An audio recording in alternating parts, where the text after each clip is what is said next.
Tulitoka Kongo 2019. Tulifika hapa tukaona baticha mule mu village yetu biko wanatafuta watoto wa kusoma. Na sisi tukajiandikisha 2019. ECHO Include is part of a project responding to the Uganda Education Response Plan, which focuses on increasing accessibility for children, both refugees and also community. It also focuses on improving the quality of education within the settlement. Tulikuwa tushakuwa na miaka ya kukomaa kwenda P1 P2. Kati 8 pika tukamata. Sisi tulikuwa wa kukomaa ikatuleta tukasoma mu level 2 in 2019. Accelerated Education Program is a program that was targeting children that were out of school and giving them an opportunity to come back to school and complete their education cycle. Before we enroll you, we first give you a placement test. Then we give you a level according to how you have performed. We also have another innovation, the country way to learn. So here learners learn through the use of tablets. It's a digital kind of learning system which is inbuilt. Many children had challenges with English, and we know these children have come from DRC, these children have come from South Sudan, and those countries they teach in different language. So you find that the children are learning English within this tablet. Within the term, you find these children are able to demonstrate some of the words that they have learned from the tablet. ECHO has helped me so much. If ECHO could not provide the books, my mother could not get money to buy books. ECHO has provided us with buildings and provided us with desks to sit. We are not crowded like before. We had 20 teachers before, and now as I talk now, we have 60 teachers. The ECHO has helped us so much in supervision of teachers in the schools. They give us menstruation period materials like pads, soap, buckets, towels, and even knickers. When what I know kugaruka nyuma kandi taine mu stage cyo kujya ngo yarekisha mero waze ngo arenda ngo ashome mpaka kureba ngo yahikiriza stage cyo cyatekereza. In the future, I hope to be a doctor. Now I'm thinking that finishing my studies. Then after finishing, I do that work of treating people.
Naga Marcela Dedina, Kernado Zianos, Kakana Mozeli, Sinani Nova, Kinkala Mpula, Muhawe Kutu, Yonka Nasa Baraga, Nasimuhawe Kutuela, Yamalala, Campelaka, Kenara Legger, Helaganasa Baraga, Kotuela Yamal, Campela Ganarado, Kinahako, Namozeli, Helaganasa Baraga.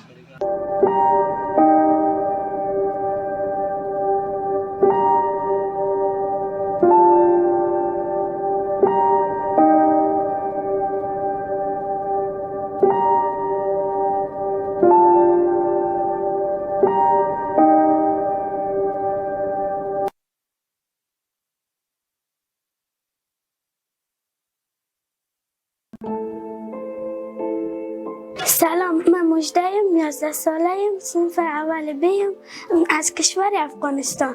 ما در فامیل 6 نفر هستیم، پدر و مادر برادر با هم زندگی میکنیم. ما در آینده میخوام معلوم شد تا به کشور عزیز خود کمک کنم. در اثر این جنگ ما از میمنه مهاجر شدیم. جنگ بود، ما درس خوانده نمیتونستیم، از تعلیم تربیه ما ماندیم، خانه خود از دست دادیم. چندین دفعه حتی من گریه میکردم که من میرم مکتب. پدر مادرم اقتصادشان چندان خوب نبود که به ما کتابچه قلم بخره که ما مکتب بریم. ما به اوریه که رایمشیم چندان اقتصادمون خوب نیست. به اینجا که آمدیم ما نسبت به قبل کمی بهتر شدیم، میتوانیم که درس یک چیزی رو یاد گرفتیم. این یک چانس طلایی است که ما به می چانس خود باید ما همین درس خود بخونیم که در آینده ما یک چیزی شویم.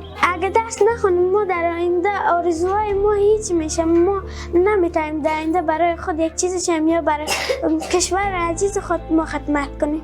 ما برای ازی که درس بخونیم به ما صنفه بالاتر جور کنن، به ما کتابچه قلم بدن، به ما یونیفرم جور کنن و هوا گرم میشه به ما کولر جور کنن. ما میخواهیم همین کمک کنن که ما رو به صنف اول رها نکنن، ما رو بلکه به صنفه بالاتر انتقاد ما پیدا کنیم. من آرزو دارم که ای که درس ما خلاص ما به کشورهای بالاتری در آنجا درس بخونم. بسیار تشکر از اونایی که صدای ما رو میشنوند.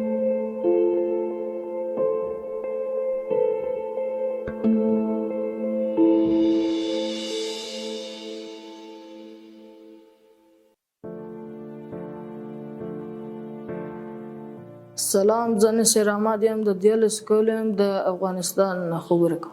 په کور کې اته نفر موږ خرڅ ما پلار تقریبا پیدا کېنو داس د مخه په شندان کې وبانانو نمو سوای مکتب ته لور سویچ والا جنګونو ژوند خو عمل دنو کاروبار امیت نو شپې چې به دیدل دا یو به ټاک بیا به سپک پاوات بیا به ریر بیا مدخته څنګه به کومه غوړتل بیا به دیدل بیا به ټاکس ونه دا سالتونه والا یا در سالت نم نویل نه کېده بالا جنگ چاپیراتلې د درس په کیسه کې نو بیر د نمسوای د کور وځو مکتب پر سره ولا غتاله پر دیوالو به ټکان کوله جنگ بالا دا جنگ مجبور کړنو بالا نو سرینا خراب سو بزګریان نوې کاربر نه بالا برغله دلته مکتب ته زو ما چته زو اوس پنځم سم کې ما ورزم ډاکټر چې سم بیتار اوس مشکلات لور د ډېر پیسې نه نو چې په کلامو درشي وینو پرداشن وخت په مکتب کې کتاب ته ضرورت لرو بل میز وسه ال د ځای وسه ال د مکتب وسه روغان وسه داش د سم د غور څنګه غاړم چې کوم کو مشتره سي لکه ورجو غوړو دا شان بل دا شی وسه چې کمپیوټر وسه کتابچه وسه قلم وسه کتابونه وسه دا شان چې وسه دا غمرسته د دوه څنګه غاړم چې مشترس مطلب دولسم سے مخلاص کا پانتون مخلاص کده پر کې یو شی وخه یا ډاکټر یا انجینر دا شانو ډیر تشکر لرم مننه د دوڅ کدا نور څنګه چې مشت ما راغره و دا کوم کنه مشترا رس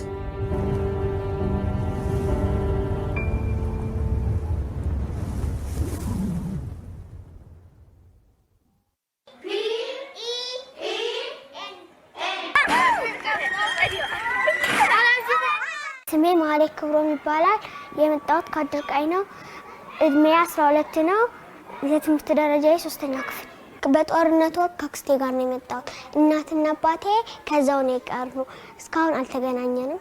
ከዚህ ከመጣን የተለያዩ ድጋፎች ተደርጎልን ደብተር፣ እስክሪብቶ፣ እርሳስ፣ ሳሙና እና ብር ተሰጥተናል።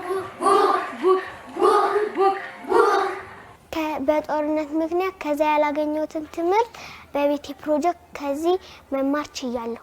አሁን የምንማረው ትምህርት ሂሳብ፣ አማርኛ፣ እንግሊዝ፣ አካባቢ ሳይንስ፣ የስነ ህይወት ማጎልበሻና ስነ ጥበብ፣ ስፖርት እንማራለን።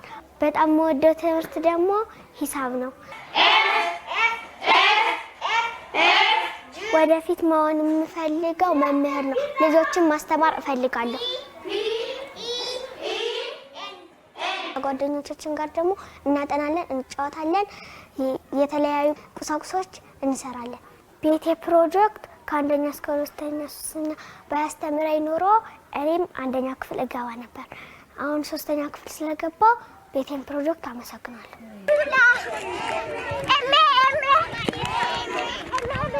እንዲሟሉልኝ የምፈልገው ነገሮች መጫወቻ፣ ቦርሳ እና ደግሞ የምግብ ድጋፎች እንዲኖሩ እፈልጋለሁ።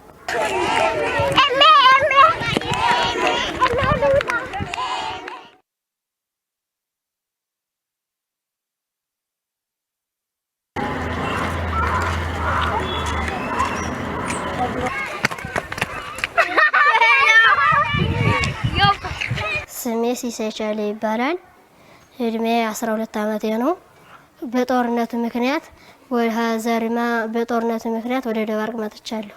በጦርነቱ ምክንያት ወደዚህ እንመጣ እርቦና ጠምቶና በጣም እንትን እያነ ነው የመጣ ነው። ወደዚህ እንመጣ ማለት ነው። እርቦና ጠምቶና እየለመነ ነው እየበላን የመጣ ነው። ከዚህ ከመጣ በኋላ በቤተ ፕሮጀክት እየዞሩ ሲመዘግቡ ወደዚህ ነባር ትምህርት ቤት መጣውና አንደኛና ሁለተኛ በ6 ወር ላይ ጨረስኩና ወደ 3ኛ ክፍል ገባው። ከ3ኛ ክፍል ስገባ የገንዘብ የትምህርት ድጋፍ፣ የስክሪፕቶና የደብተር ድጋፍ፣ የገንዘብ ድጋፍ ተደርጎልኛል። ገንዘብ ከተደገፈን ወዲያ ልብስ ለበስነ፣ ጫማ ገዛና። አሁን ትርፋን ደግሞ ያለውን ደግሞ እናቴ ስራ ጀመረሽበት። ጓደኞቼ ጋር ሆኜ እንሰራለን፣ እናጠናለን። ምንማር ሂሳብ፣ አማርኛ፣ እንግሊዝ፣ አካባቢ ሳይንስ ምንማር። እኔ የምወደው አካባቢ ሳይንስ ነው። ወደፊት መሆን የምፈልገው ደግሞ ሳድግ መምህር ነው። የአካባቢ ሳይንስ መምህር ህብረተሰቡ ማስተማር ፈልጋለሁ። ትምህርት እንዲቋረጥ አልፈልግም። የምግብ ድጋፍ ደግሞ ያስፈልገኛል። የደብተርና እስክሪብቶ ያስፈልገኛል። የትምህርት ቁሳቁስ መጫወቻ ነገር ያስፈልጋል።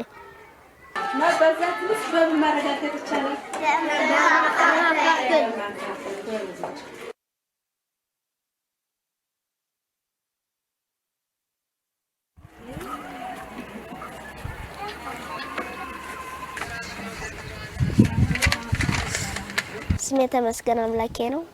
እድሜ 13 ነው። የመጣሁት ከመተማ ነው። ወደዚህ ስመጣ ያጋጠመኝ ችግር ከአባቴ ጋር ተጠፋፍተናል እና ከአባቴ ጋር ስለተጠፋፋው እዚህ ጭንቀት፣ እልቅሶ፣ ሀዘን ነበር። እዛ ቤት ለቤት እየተቀሳቀስነ ትምህርት ጀመርነ። 1 እና 2 ተምረን በኤልፒ አሁን 3ኛ ክፍል ደርሻለሁ። ከዚህ ከመጣ በኋላ የተለያዩ ድጋፎችን አግኝቻለሁ። ለምሳሌ አንደኛ ትምህርት አግኝቻለሁ፣ ሁለተኛ የገንዘብ ድጋፍ አግኝቻለሁ፣ ሶስተኛ የደብተርና የስክሪፕቶ ድጋፍ አግኝቻለሁ፣ የስነ ልቦና ምክር ድጋፍ አግኝቻለሁ። የስክሪፕቶና የደብተሩ ድጋፍ ደግሞ በዛ ትምህርቴን እየተማርኩ ነው። የስነ ልቦናና የአቻላቻ ምክር ደግሞ በዛ ደግሞ ስለምጨነቅ ስለማዝን አሁን ግን እንዳልጨነቅ እንዳላዝን እንቅስቃሴ ስፖርት እሰራለሁ። ከዚህ የተለያዩ ትምህርቶችን እንማራለን። ሳይንስ፣ ስፖርት፣ ሂሳብ፣ መዝሙር ምናምን እንማራለን። ግን በጣም ወደው ትምህርት ሂሳብ ነው። ሂሳብ ሳድግም ራዕዬ መምህር መሆን ነው ፈልጌ የሂሳብ መምህር መሆን የፈለኩትም ምክንያቱም ከትምህርት ውጭ ያሉትን ታዳጊ ልጆች ሰብስቤ ማስተማር ስለምፈልግ። አሁን ተጨማሪ ድጋፍ ያስፈልጋኛል። አንደኛው የምግብ ድጋፍ ነው። እኔም ሆነ ቤተሰቦቼ ድጋፍ ያስፈልገናል የምግብ። ለኔም ደግሞ ደብተር፣ እስክሪብቶ ያስፈልገኛል። ሌላም ደግሞ ስለዚህ ትምህርቴን ደግሞ እንዳቋርጥ አልፈልግም። በቤቴ ፕሮጀክት በጣም ብዙ ድጋፍ አግኝቻለሁ። ጥሩ ድጋፎች አሉ። እነሱም እንዲቋረጡ አልፈልግም። እንደኔ አይነት የተቸገሩ ጓደኞች ስላሉ እነሱም በደንብ ትምህርታቸውን እንዲማሩ ይሄ እድል እንዲያመልጣቸው አልፈልግም። ድል ስለሰጣችሁ በጣም አመሰግናለሁ።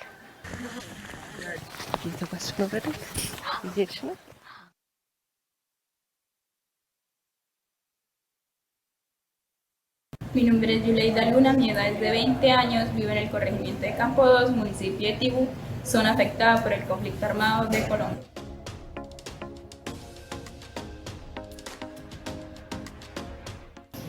Desde la ruralidad, para un niño llegar a una escuela que le queda muy lejos, tiene que atravesar caminos con peligros a una mina antipersonal, quebradas que no tienen puentes. Soy conocedora del caso de un niño que fue afectado por una mina antipersonal y hasta el día de hoy no ha podido estudiar. No contamos con un medio de transporte que lo acerque hasta la escuela para recibir la formación académica. Tampoco en las escuelas contamos con las herramientas educativas para brindar la educación a un niño con una discapacidad. Nosotros los niños, niñas y jóvenes de Colombia tenemos sueños que queremos cumplir. En uno de ellos es como graduarnos de primaria, llegando seguro a nuestras escuelas, tener nuestro título de bachiller, que nos ofrezcan la oportunidad de cumplir nuestros sueños graduándonos de bachiller y también teniendo una carrera universitaria. La educación abre nuestra mente. Con educación podemos cumplir nuestros sueños. Hagamos que aprender deje de ser un desafío de supervivencia y se convierta en un desafío intelectual.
Hello everyone, I'm particularly honored to virtually participate in this conference and for the consideration to include the perspectives of refugees in this important discussion.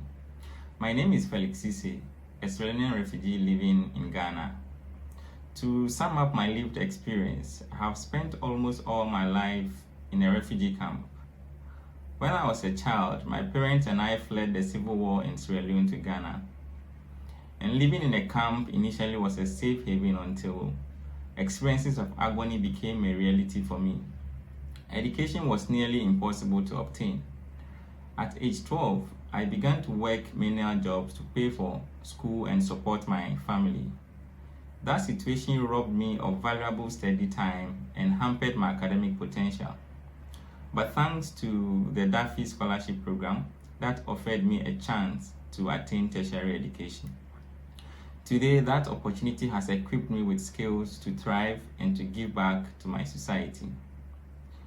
Currently, I am a member of the Refugee Education Council Canada. The council consists of 15 refugee youth from diverse backgrounds, and collectively, we champion the Together for Learning campaign, advocating for access to education for people forced to flee and in emergencies. I believe that this conference has come handy to advance this cause and to appreciate the challenges faced by refugees. I want to use this opportunity to say that it is unacceptable to turn a blind eye while those in desperate need of support suffer. Access to education for all is imperative to restoring global peace, developing skills and enhancing the quality of life for the world's most deprived population. It is better for the world to invest ambitiously in education for refugees and displaced communities. This is a time for inclusion. We should not leave anyone behind. Thank you.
Коли я повернулась в Ірпінь,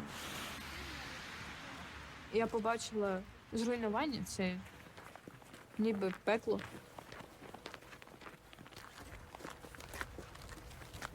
Не побачила тієї краси, яка була до цього.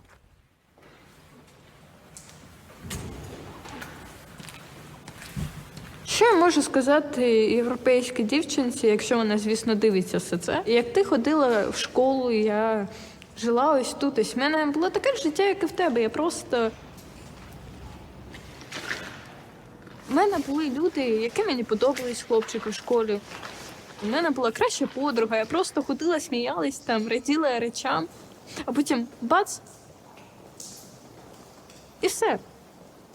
Ну, ось одразу. У нас не було якихось місць, куди інших, які були для нас важливими, але моя школа, ну...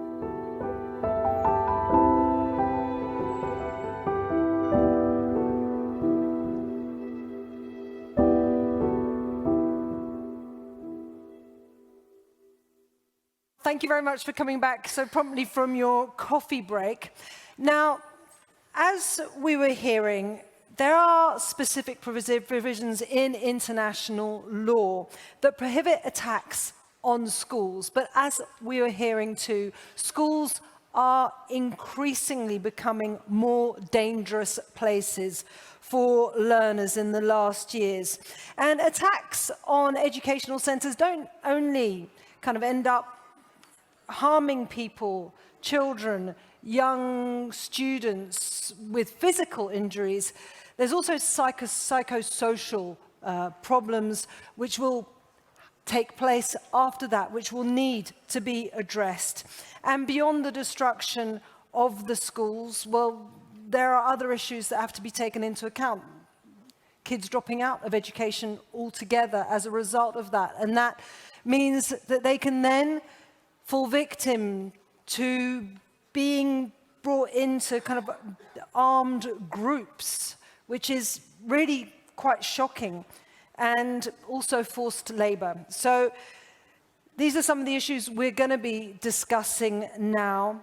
And I'd like to invite my panelists to come and join me on stage. And they are Virginia Gamba, who is the special representative of the Secretary General for Children and Armed Conflict, who do come and take a seat. Online, we're joined by Stefania Giannini, who is the UNESCO Assistant Director General for Education. Cristina Gutierrez, who is the head of the Humanitarian Office at ICID, and that is the Spanish Agency for International Cooperation. Knut Dortmann, who is the head of delegation to the EU, NATO, and the Kingdom of Belgium, the International Committee of the Red Cross as well. So do join me in giving them a warm welcome. So, Virginia, what needs to be done to strengthen cooperation, to ensure that education is protected from attack? What are the advocacy and capacity building measures that are needed to ensure that there is commitment to the Safe Schools Declaration?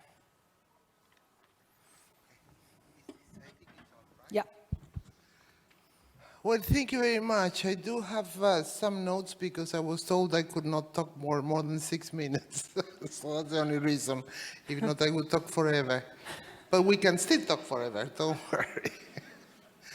So I think education is not only one of the most important fundamental rights for boys and girls, but also an essential element for sustainable peace. And I think conflict-affected children can find in schools the only safe place where they can actually learn and escape from violence, even if for a few hours a day. And schools have become, for these conflict-affected children, a place of hope more than a place of learning. Schools also play an important role in contributing to the prevention of other violations. You were mentioning, we find a very strong link between violations. You will have, for example, children abducted from a school, therefore it's abduction one violation, in an attack to that school so that you can use the school as farm and take out the students, you abduct them, so it's 2 violations. Then you can use, if they're girls or boys, you can also sexually abuse them once you abducted them from the school. And eventually you can also recruit and use them, and they will be killed and maimed while they're being recruited and used forcibly. So there is a link, and it looks like schools, because it's a place for children, many times armed groups focus on those schools as places where they can reap the children, you know, for the other uses.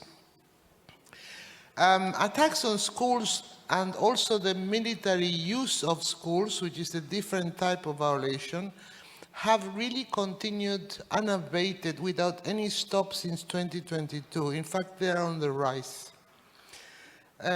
This has been disruptive, although we count attacks on schools and hospitals as what we call a collective violation. We don't really count the amount of students that are forbidden from having an education because their school was destroyed, and these would be thousands. So it does disrupt, the attacks on schools disrupt the education of tens of thousands of children.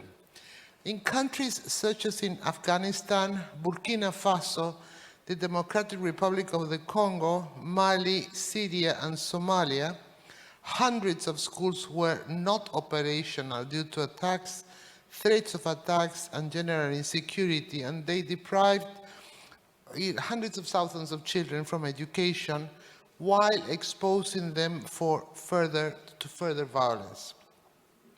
There have been sharp increases all of last year. The places where we have the biggest percentage of increases on attacks on schools and education are in Burkina Faso, Myanmar, and South Sudan last year. Attacks resulted in damages and the destruction of education facilities, as well as attacks, abduction, and killing of education personnel. Similarly, we have noticed an increase in the killing and attacks on Cameroonian teachers who often are abducted and injured on the way to school. And in the Ukraine, hundreds of schools were damaged or destroyed, mostly through the use of explosive weapons with wide area effects. The scale and impact of those attacks underscore the urgent need to do more, and we have a proposal of 6 very, very clear measures that could be taken on board. First, we think we need the international legal framework that ensures children's rights to education. And that means that we have to go with the Convention on the Rights of the Child so that we ensure that that convention is fully implemented in times of peace as well as in times of war. It's not just the times when there is conflict. And this is very important for all of you to understand. The CRC, Convention on the Rights of the Child, does define a child, any person from 0 to 18. And this is something we have to defend with all our hearts, because there are many cases, many situations, many governments and armed groups that say that they're not attacking schools or children going to schools because their children are under 16, right? But the truth is, 0 to 18 is a child, and a child has a right, much more rights than an adult. And the principal right is a right to an identity and a right to go to school and be educated. So we cannot eat away on the age of a child. Secondly, I think the monitoring and reporting mechanism that was established by the Security Council that my office manages is really an essential tool to collect and verify information of the 6 grave violations against children, including attacks on schools and related protected personnel. It's an unprecedented mechanism, and I really call on all member states to ensure that it's adequately funded, because what we need is people, monitors that will monitor. It's not possible that a country as big as Mali only has 4 child protection experts that are monitoring all violations. Really, it's ridiculous. The third is we should have action plans. And one of the discussions we have is action plans with parties to conflict that are guilty, that are listed for attacks on schools and hospitals. And it's very important that we engage with those parties and really convince them to change their behavior and to see that it's not in their best interests to attack schools and in that of no one else. And we are working now, we have more and more action plans, particularly in a country like Mali, to stop attacks on schools. Some of these are working already with those signed. We've signed action plans with the Central African Republic to stop attacks on schools, one in South Sudan, and the most recent one with the Houthi in Yemen. And the last 2 is, I think it's very important that you understand the Security Council really supports stopping attacks against education. And the latest Security Council resolution was 2601 of the year 2021, which makes explicit links between education and peace and security, and calls on the strengthening of coordination and cooperation among member states and UN agencies, as well as regional organizations and international organizations in support. And here, I think I wanted to mention UNESCO and my office have signed a special agreement of cooperation in order to improve our coordination in supporting education from attack. Last, the Safe Schools Declaration. This represents a key tool to protect schools in conflict situations. We have 117 signatories of this declaration. This declaration doesn't prevent the attacks. What it prevents is the military use of the school. Because if a school is used by an armed group or a government, for example, for stockpile management, that school is therefore barred from use for education by children. So it's very important that countries, and in this sense we have 117 countries that have agreed never to use schools for military purposes. It must be for education. The last 2 signatories have been Colombia and last week Australia. So we really always felicitate those countries that want to do that. So what else can we do? Well, we need to make it operative. And I think it's very important that, for example, Spain has offered to create a special unit that can be used as technical assistance to any signatory country on the Safe Schools Declaration, that they will go and provide capacity on how to make it operative. To make it operative, we recommend that there's legislation in that country. So domesticate the Safe Schools Declaration so that you criminalize the use of the school for other purposes that is not education or attacks on schools properly. And this is reflected in the law. Thank you. Thank you very much. And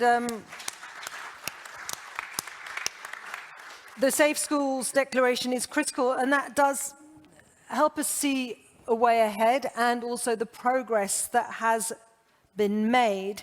But Stefania, now you're joining us online, and I hope you can hear me well. What I want to know is, armed conflict still, though, affects millions of children, and resolutions need to move into action, as Virginia was saying. So how can EU member states advance further and deliver better on commitments made to protect education? Thank you very much. Great to join you, at least virtually, and thank you very much, the European Commission and the UNICEF for inviting me to speak at this important event. I hope you can see and hear me well, as I do. Well, we already heard some very alarming data today, the data on how conflict is affecting education. I was just listening carefully to Virginia's words. 500 from UNESCO also cite the 5,000 attacks on education and cases of military use schools in 2 years, 2021. And some almost 10,000 students and educators abducted, injured, or killed. These are really very much impressive numbers. And we know that it's sometimes difficult to put a face on them, let's say very frankly. And we have to see together how we can address effectively, concretely, this challenge. How the international community, how can the international community, especially in particular, we are discussing today, European countries, turn policies and resolutions into action? That's a bit the main question. Let me first mention the importance of some instruments you already have. The Safe Schools Declaration is a powerful tool, in my opinion. Is the basis for coordination and for joining forces in a very harmonized manner. Thanks also from my side to Australia, who just last week became the 117 member states, UN member states, to endorse it, after Tunisia, Colombia, and all the others. So I think it's important that this declaration still remains an active and powerful tool in our hands. And it's been launched, as we know, by Norway. I think it's still an invaluable platform for countries to share experiences, but also to support concretely each other. And I wish to take the opportunity to encourage EU member states to expand support through this network. The example of Spain, just mentioned by Virginia, is a very good example how the Global Coalition to Protect Education from Attack can be an implementing tool within the Safe School Declaration umbrella. Then another point which is very much important is about keeping the momentum we have for education broadly speaking, and for education in crisis, in emergencies, and specifically on the topics we are discussing in this meeting today, how can we protect millions of children under attack. As you all know, last year was an unprecedented year for education. The Transforming Education Summit convened by the Secretary General Guterres was very much calling countries at the highest level, heads of state level, to commit to transform education, and keeping very seriously and translating this commitment into action on this topic is very much part of this agenda as well. There is a global initiative we launched in New York on education in crisis situations, which has 4 pillars, as you maybe remember: access and inclusion, financing, policy and coordination across the humanitarian, development and peace-building nexus. I like very much the approach that the Special Envoy Virginia Gamba was emphasizing today, as in many other contexts I heard her. This nexus between peace building, education and peace building, and especially the question of protection of children under attack are very much topics that we have to prioritize in the coming months and years, especially in the situation the world is facing, unfortunately. And a last point is what still just mentioned by previous speakers is the role of the Security Council, the importance of this last resolution, and the strong commitment to move to action and to encourage member states to do something. So this can really be a complementary dimension that can help all of us and international organizations responsible for this part of the SDG4 agenda, but also very much also countries and member states which are very much on top of that. UNESCO, of course, is here to support all these efforts. Let me briefly, to conclude, recall some concrete actions we are taking this year. We are currently implementing some 100 projects in some 30 countries to build the resilience and to reinforce the triple humanitarian development and peace building nexus. And of course, the agreement just signed and already in implementation phase that the special representative of the UN Secretary General just mentioned, Virginia Gamba. We kickstarted a strong partnership. Virginia, I think that it's about supporting teachers, facilitators, educators, and frontline responders working really to reintegrate children formerly associated with armed groups back into education, which is a specific important component of these collective efforts we are doing. So I think that this is not, I mean, a full-fledged solution already, but we are moving into the right direction just to face a huge challenge for education and peace and stability, of course. Over to you. Thank you very much. Thank you very much, Stefania. So it's good to hear, you say that things are moving in the right direction, but as Stefania was saying, the momentum needs to continue. It needs to build further. So Maria, I would like your take on this to complement what Stefania said on how you feel EU member states can go further in terms of protecting education from attack. Thank you very much, and thank you for the invitation to participate in the conference, and particularly in this panel together here with a lot of colleagues that, like Spain, place the education of boys and girls in the most fragile context of the world at the center of our work.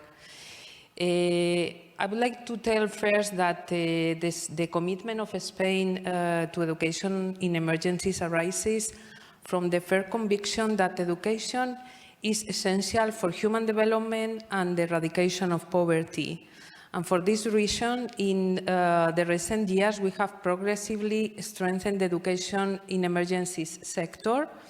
And in 2022, for example, more than 8% of the budget of the Humanitarian Action Office of the AECI, the Spanish Agency for Development Cooperation, was dedicated to this sector. Some data have been mentioned. The data I have here from the latest Education Under Attack report elaborated by the Global Coalition for Protecting Education from Attacks are very worrying. The school year 2020-21 brings more than 5,000 attacks and affected more than 9,000 students and educational personnel in 85 countries around the world. And of particular concern is the situation of women and girls who have been directly targeted in 11 countries, in many cases suffering sexual violence at or on the way to school. Well, all of us, I think we are very aware that the task is enormous due to the complexity, the multiplication, the diversity and the duration of the humanitarian crisis and the new needs that appears and that we have to attend. In this scenario, we have this very important initiative that was mentioned already, the Safe Schools Declaration, that 117 countries already signed. Spain endorsed the declaration in 2015, and we have been working and we will continue working in the way that we consider that this endorsement is not a formality. It's something that for real and that we have a lot of things to do. So answering the question, what more should the EU member states collectively to further the agenda on protecting education from attacks? A few ideas from my side. First of all, as Virginia mentioned, we think it's important the commitment to carry out this technical cooperation program that would make possible to strengthen the individual and the organizational capacities of the countries that have recently or that are little by little joining the declaration. In 2021, Spain and the Global Coalition for Protecting Education from Attacks, together with Norway and Argentina, organized the first international technical training program on the education in conflict. More than 90 representatives of the Ministries of Education, Defense and Foreign Affairs of the 20 invited states participated, as well as a big number of representation of civil society and academic institutions.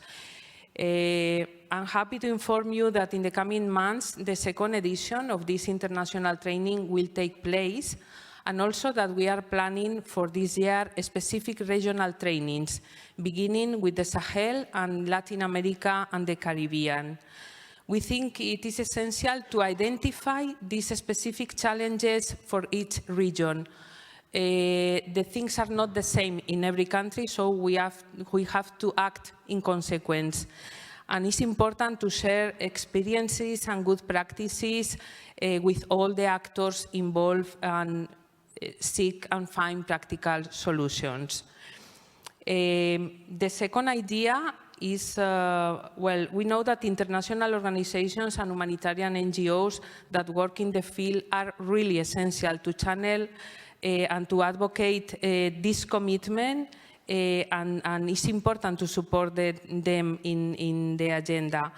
Our support, for example, goes to our main partners and should go, for example, collectively speaking about EU member states, EU NGOs or international organizations. But I would like to say that I think it is important that we incorporate local NGOs in this task.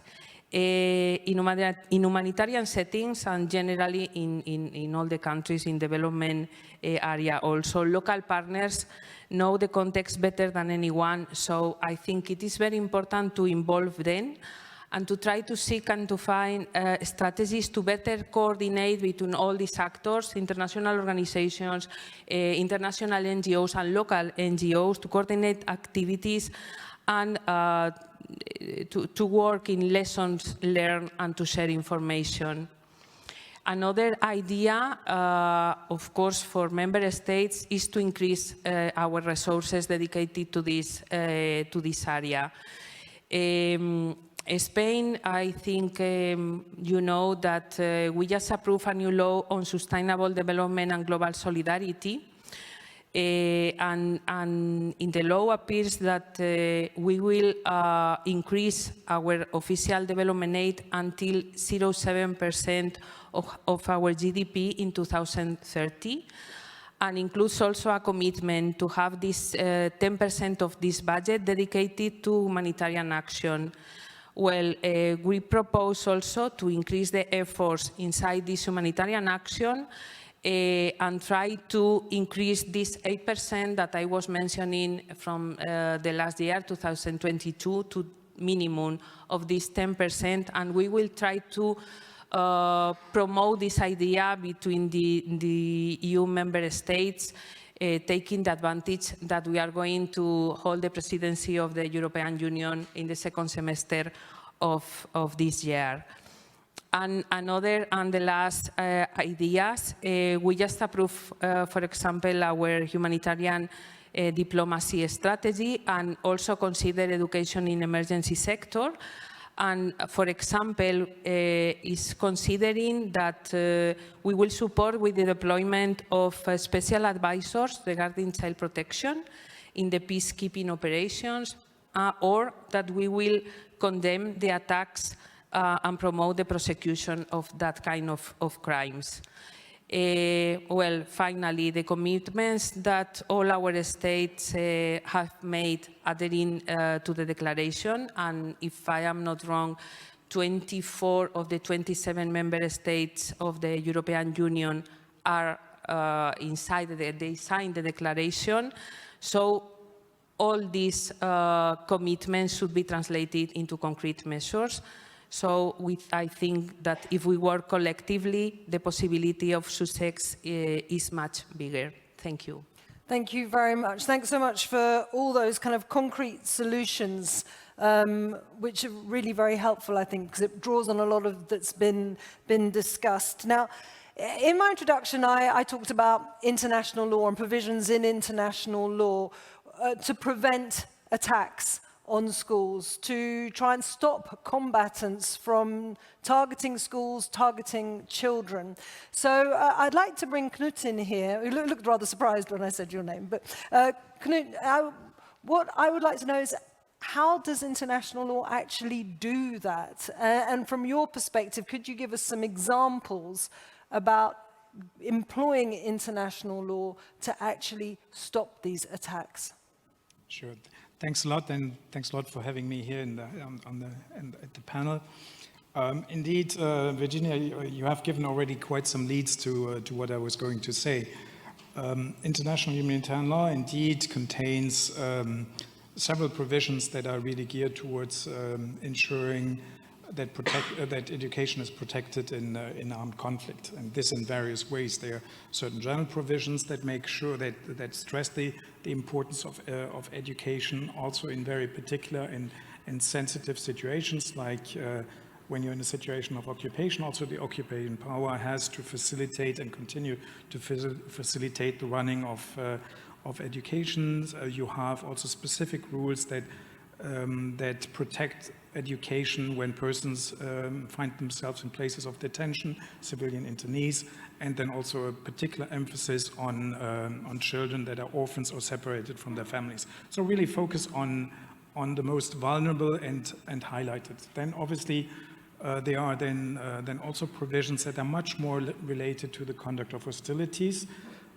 Schools, school buildings and the like are normally civilian objects, and as such they are protected against direct attacks, and very strongly also put in this protection up front. There's a presumption that these objects are civilian and must not be attacked. But it's true, as indicated, if there is a military use by schools, or if they would be a military barrack, or if they would store weapons, then they are put in danger and can become an object of attack. And therefore, in particular in this context, the Safe School Declaration has all its value because it addresses it. The same is true then on the other hand side for the teachers and the students that would be going to school. They are civilians and would also be protected against direct attacks. But all this means that you have to separate this from military activities, and that is really the crux of the matter. But really, to some, already as of 1949, with the Geneva Convention, it was recognized that education has to continue also during situations of armed conflict. This is a very strong and powerful message where also we as ICRC connect, and why protection of education and access to education is part of what we consider a core mandate for the ICRC, and this in international and also in non-international armed conflicts. Now, how to give effect really to these normative framework that is out there. And this, quite frankly, goes through domestication and domestic implementation. You have to work on the legal frameworks domestically.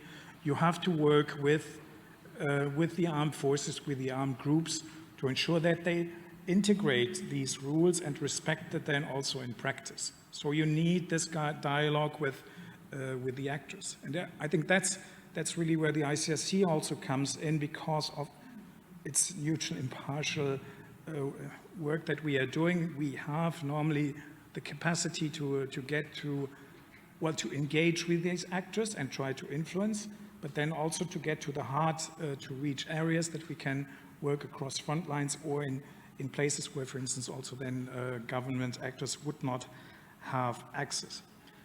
And I think it's equally important that we work then through a spectrum of intervention. So we have heard it, humanitarian diplomacy or influencing through law and policy is an important part.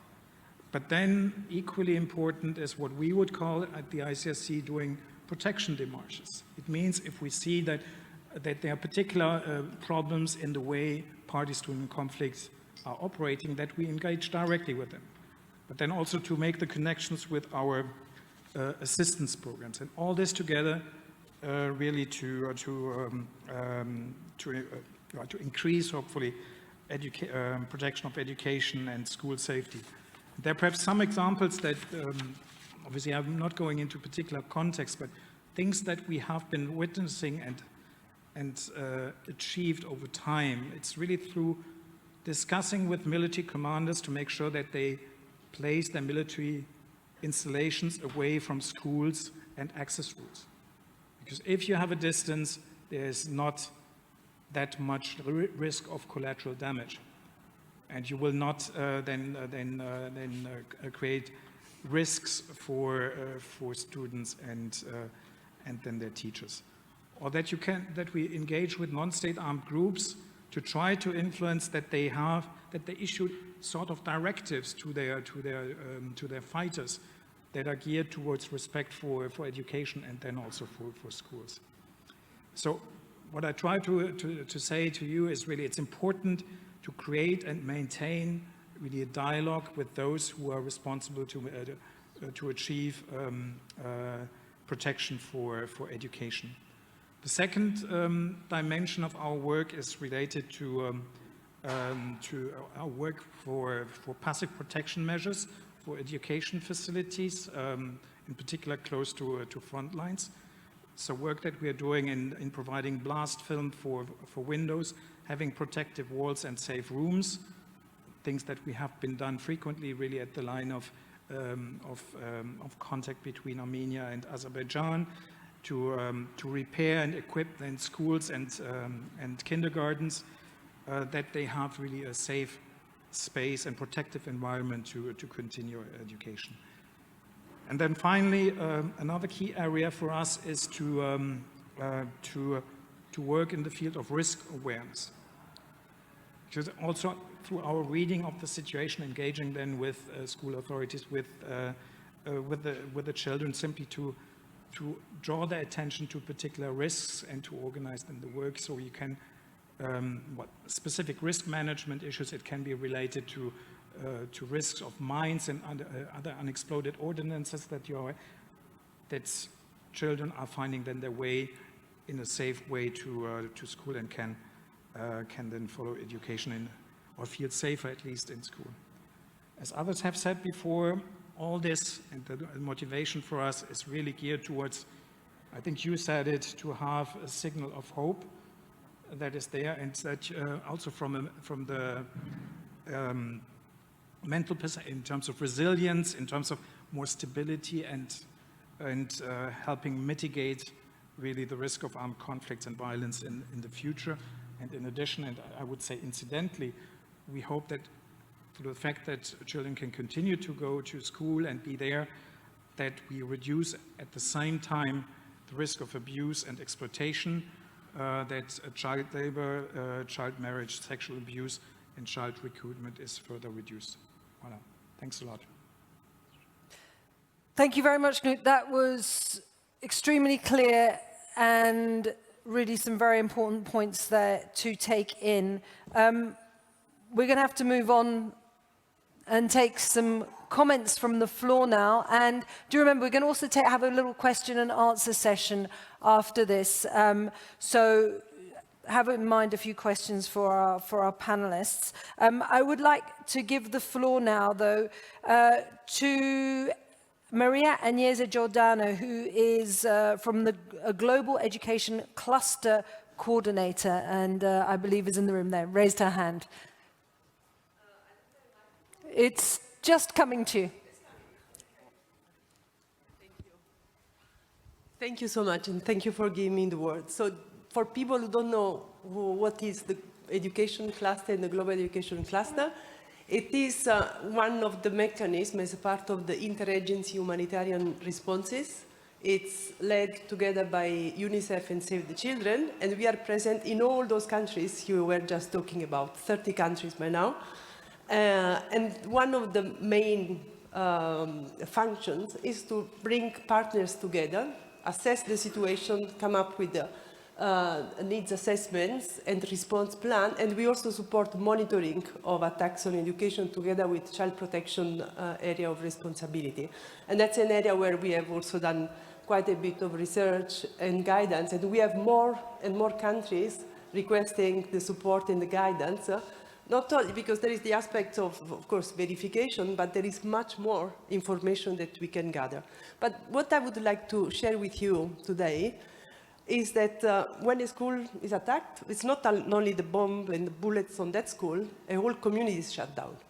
That means you have displacement, you have children who lose schooling time, and they lose a lot of what we have been talking about. And Isabel, as you said before, we cannot lose time when we talk about education.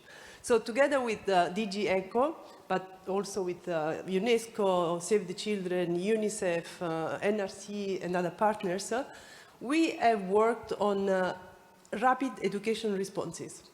Because you heard at the beginning that education receives only 3% of the whole education financing. And one of the reasons is that education is not prioritized in humanitarian responses. That means if you are not there from the beginning, advocating with humanitarian coordinators, with humanitarian country teams, with member states, with donors, education is not part of the response. That means when education is prioritized, it's a little bit too late. It's 6 months later, and it's also not leading to learning. So we have come together over the last 2 years. We have done a lot of research and analysis. But one of the areas where we are very proud of the progress is a toolkit, very practical, linked to all the other functions, really understanding the situation and what can we do to respond within 20, 25 days of a displacement. And we are seeing good progress in countries like Central African Republic or Nigeria, where the toolkits and the capacities that together we have built in those countries are really making a difference. That means acting faster as part of a multi-sectoral response, with the right response and the advocacy. Because if we want to see an increase of funding for education, we need to be there, as the education cluster is in all these contexts, advocating, so that education is prioritized from the very beginning of a crisis. This is what I wanted to share with you today. Thank you so much. Thank you very much. We're going to get a comment now from online, and that is Diwa Nijone, who is the Executive Director of the Global Coalition to Protect Education from Attack. Thank you so much for the opportunity to speak today. We are all in agreement that safe education is the bedrock of all other human rights, as well as social, political, and economic development. And the Safe Schools Declaration really provides a comprehensive framework for protecting education in armed conflict. The Global Coalition to Protect Education from Attack is really working to support states in putting the commitments in the declaration into action. And as part of the activities of the state-led implementation network, which was launched by Norway in 2021 and which all endorsing states are invited to join, the coalition will be engaging in a number of activities. One, of course, is the one we just mentioned about holding a global training on the Safe Schools Declaration for newly endorsing states, which we're doing in partnership with Spain. We'll also be holding a workshop in the Central Sahel region in June, which will bring together representatives from Ministries of Defense, Education, and Foreign Affairs from Niger, Mali, and Burkina Faso to discuss good practice in safeguarding education in the region. And we've heard a lot about the horrific attacks that are occurring there, but it's also important to really highlight that they are leaders in some of the good practice that's happening in safeguarding education. They've set up Safe Schools Declaration committees and a regional platform to coordinate efforts in implementing the declaration. And so the lessons learned from this sharing of experiences can then be conveyed more broadly throughout the network. The network will also be hosting webinars on key topics, including UN Security Council Resolution 2601 on protecting education from attack, which we've also heard about, as well as spotlighting promising measures in other countries that can be replicated or adapted to their own context. The EU, of course, has its own good practice to share. The EU strategy on the rights of the child recognizes the important role of the Safe Schools Declaration and requests the European Commission to take key action to promote the declaration. So we'd like to suggest as an important next step that the EU updates its guidelines on children in armed conflict and includes stronger protection for education, including support for the Safe Schools Declaration and its guidelines for protecting schools and universities from military use during armed conflict. We're also really looking to Europe to be the first continent to universally endorse the Safe Schools Declaration and send a clear message to the world about its unified and resolute commitment to education in armed conflict. And I'll end here with a challenge for the 3 remaining countries to join the declaration ahead of the 5th International Conference on the Safe Schools Declaration, which will be hosted by Malaysia at the end of the year. So thank you very much. Thank you very much for those comments. Now we're going to get a final comment from the floor, and that is Christy J. Edwards. Now, Christy J. Edwards is the Head of Policy Programs and Legal of the Geneva Call. If you're in the room, please. Oh, there you are. Thank you very much. Speak closely to them. Thank you. Geneva Call is a humanitarian organization that specifically works with armed groups and de facto authorities and around humanitarian norms and principles. And of course, as you've heard from Knut just a moment ago, IHL binds not only states, but also armed groups in armed conflicts. And so we work with these groups particularly around their legal obligations under the Geneva Conventions on child protection, on access to education. We have a particular tool called the Deed of Commitment that we use, which groups sign indicating their their own commitment to abide by these principles. And we provide capacity building trainings and tools for them to be able to implement these obligations in their own internal procedures, their codes of conduct, their rules and regulations, and help them to implement these obligations in the way that they conduct hostilities. Some of the examples that we've seen over the last few years after groups have signed these deeds of commitment, we've had one group in Thailand that after signing the deed of commitment, they issued an internal directive requiring that their fighters not target schools in any circumstances. In Myanmar, we've had another group that specifically moved one of their military bases so that it wasn't anywhere near an educational facility, while another group actually set up their own schools and informal education systems to make sure that children in the territory that they control have access to education. And then finally, in Afghanistan, where we've had an ongoing dialogue with the Taliban on, of course, a number of issues, including access for girls to education, to the point raised by some of the panelists in the last panel around the necessity for water and sanitation facilities for girls to be able to access schools. This is one of the things that they themselves actually highlighted as a really great need there. So there's certainly lots more work to be done, but something that we're very committed to, along with our partners from the ICRC and many other humanitarian organizations that are, of course, here in the room. So thank you. Thank you very much, Christy, for sharing those actions with us. Now, this is your moment if you have any questions for our panelists, or indeed anybody who made some of the comments just now. And if you do, please do raise your hand and say who that question is for. Okay, well then I do have some questions via Slido, so I'll take some of those, and if you do have any questions later, do raise your hands just in just a second. So let's take these questions, but from the perspective of kind of conflict, attacks on schools, humanitarian law. And we have a question, I'm reading them here because I've received them online. How do you ensure that education investment made by donors is not taken over by local governments? Now, beyond by local governments, I think possibly also armed groups. How do you ensure that? And I don't know who would like to take that question.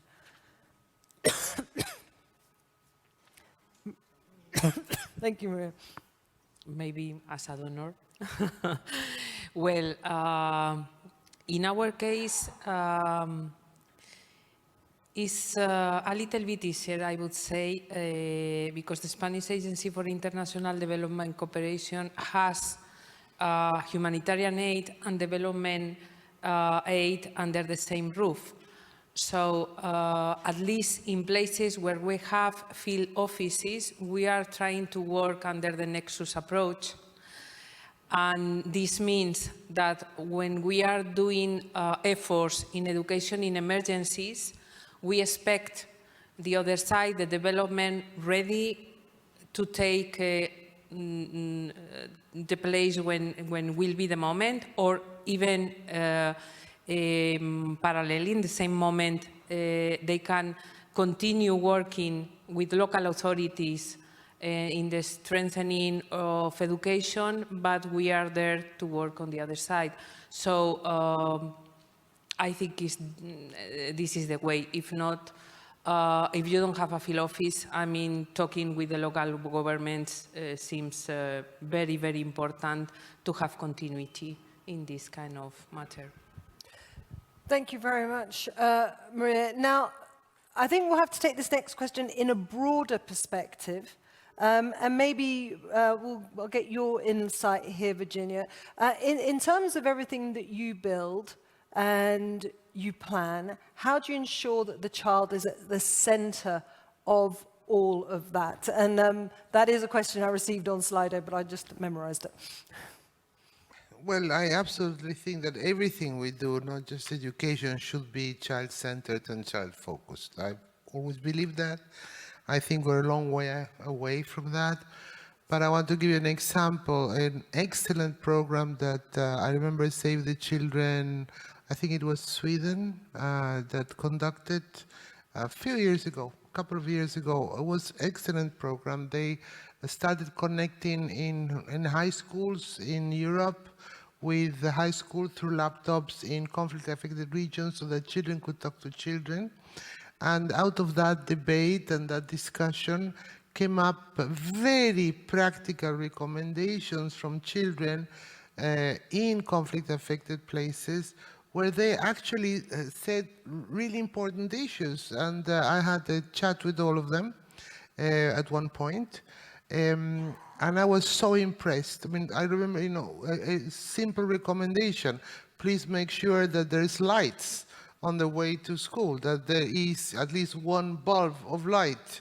Perhaps we would like to have an escort to come and go to school, but really very practical issues about the logistics of going and coming from school. And what I did is I asked all of those children to send me a letter with their recommendations, which then I sent to all the member states in New York, saying, I think this is really great on how to make safe schools safer with the voice of children. And I added that letter to everybody to read. But surely we should hear the voices of children more. They know exactly what they need because they live in that neighborhood. They know where the problem is. They know if there's a minefield. They know if there is, if they hear shots from which part they come. They really do. We need to hear them more. I think the other important item here has to do with the change in, this is what Stefania brought up, but children also brought it up. For them, it's critical, it's life-saving. I mean, it really is life-changing and life-saving. So education should not be seen as a soft issue that is a non-political issue. It is a highly political issue, which is why schools are attacked. And I think it is something that belongs in the field of peace and security, and not in the field of just development. This is why the nexus is so important. If we want to raise the budgets for schools and for education, we have to consider it a strategic option, as important as peace and security is, and not consider anything else. I think if I can provoke everybody. Please do. I think we have to stop talking in a state-centered way. For me, it's not about local authorities or even national authorities. It's about self-help programs. It's about cooperatives. It's about solidarity. It's about cooperation, mutuals and cooperatives. It's about the private sector. In all of our countries, you have public schools and private schools. Now, I would love it if every school in the planet would offer, for example, 5 places to conflict-affected children to be able to attend that school, even as a boarder, particularly if they have no other choices. I think it's time that we actually do something for each other.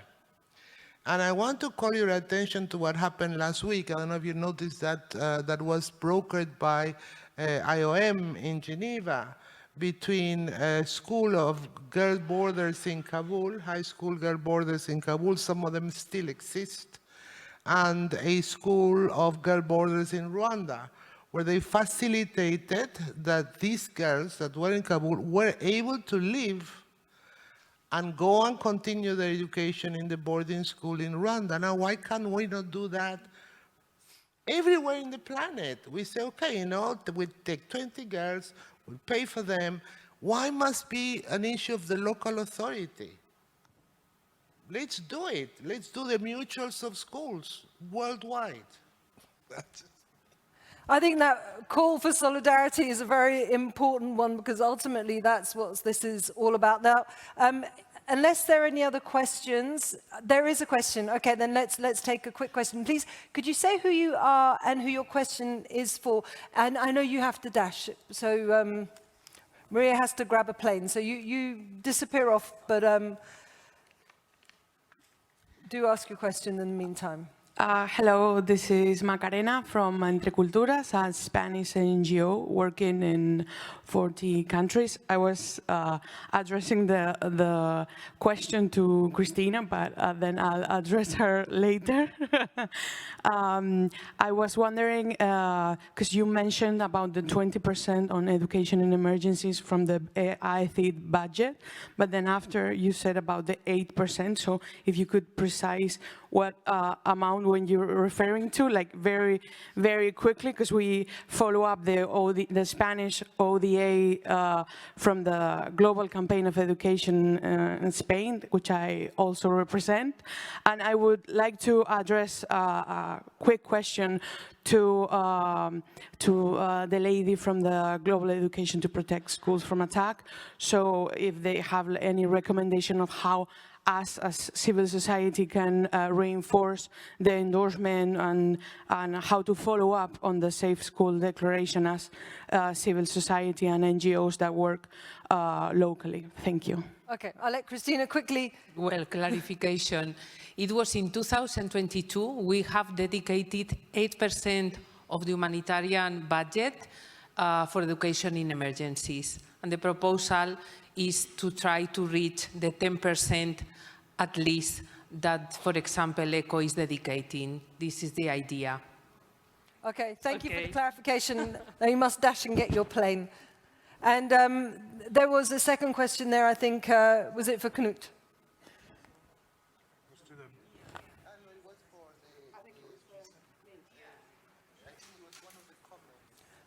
Could you repeat your question again, but very briefly?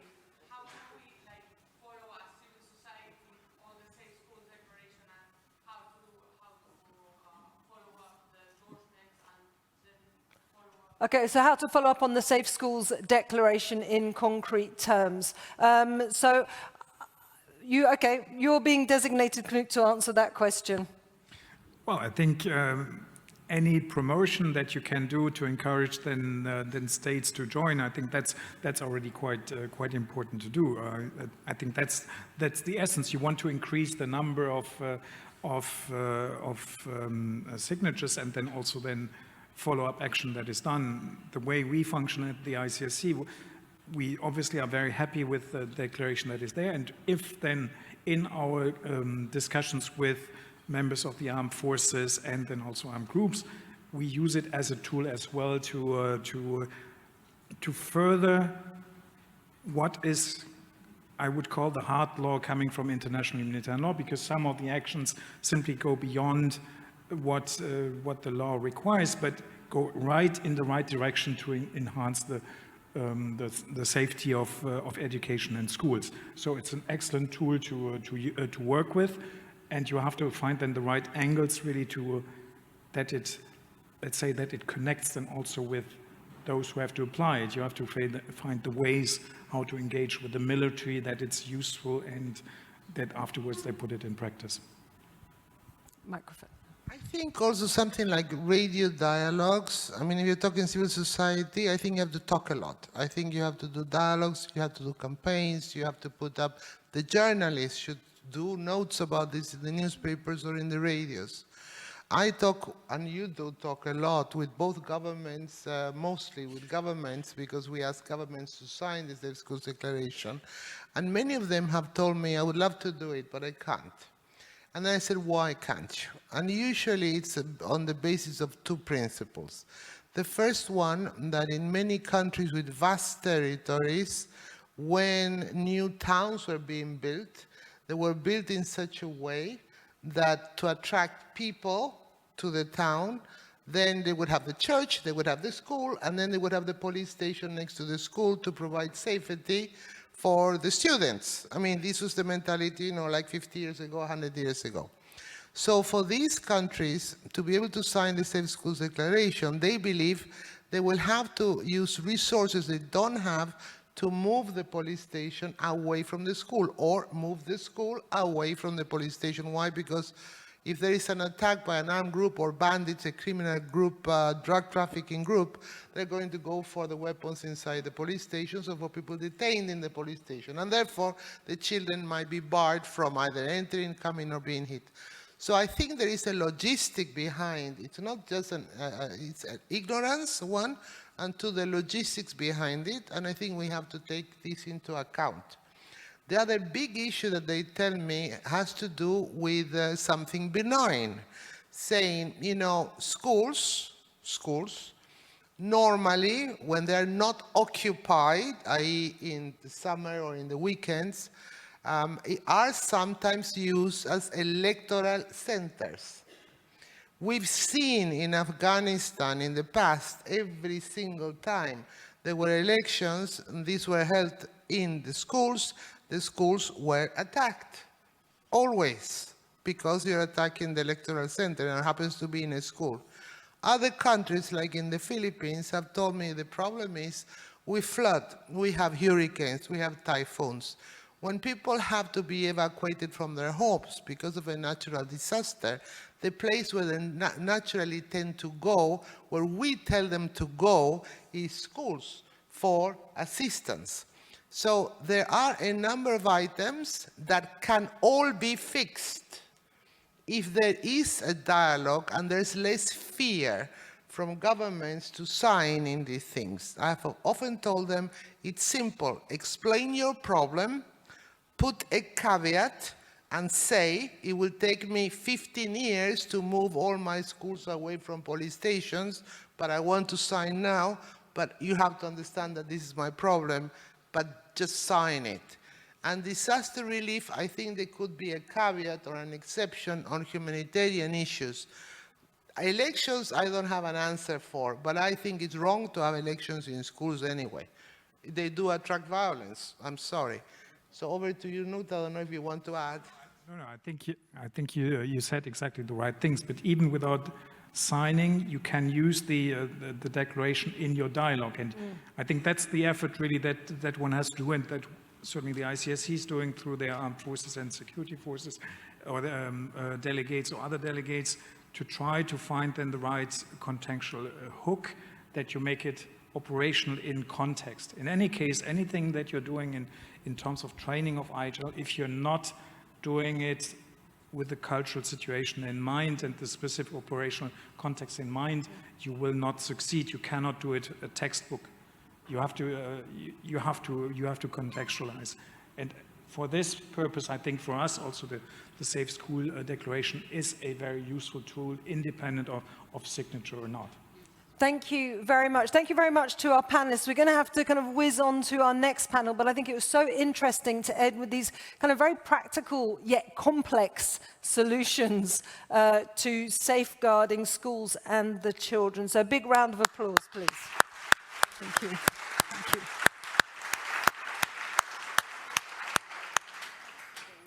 So as we've been hearing, when we want to protect schools and children, we need from the outset to think about immediate action, but also those durable solutions.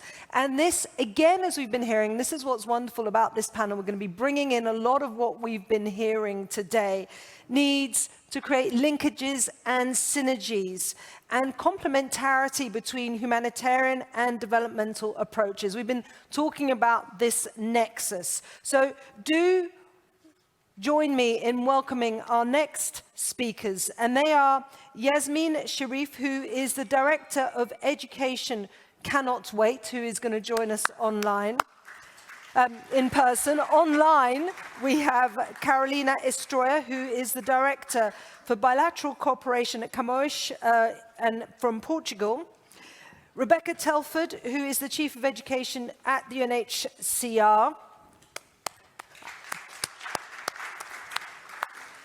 and Erica Gerritsen, who is the Director for Human Development, Migration, Governments and Peace at the Director General for International Partnerships at the European Commission.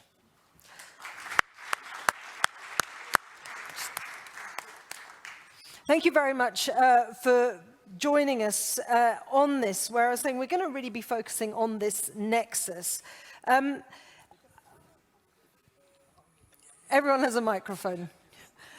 Yasmin, I would like to begin with you because I want to know what's needed to maximize, because we've been talking about investment, the importance of it, clearly it's fundamental. But what is needed to maximize the impact of investment in terms of education in emergencies? Thank you very much. First of all, thank you very much to the European Commission and UNICEF for organizing this very timely conference. And very happy to be here for Education Cannot Wait. When Education Cannot Wait, we're a global fund. When we were created at the World Humanitarian Summit, there was an estimated 75 million children and adolescents whose education was disrupted in armed conflict, climate-induced disasters, and forced displacement. And today, the number has risen to 222 million. And I give you these numbers because they are a red warning signal to us saying you can no longer work in silos.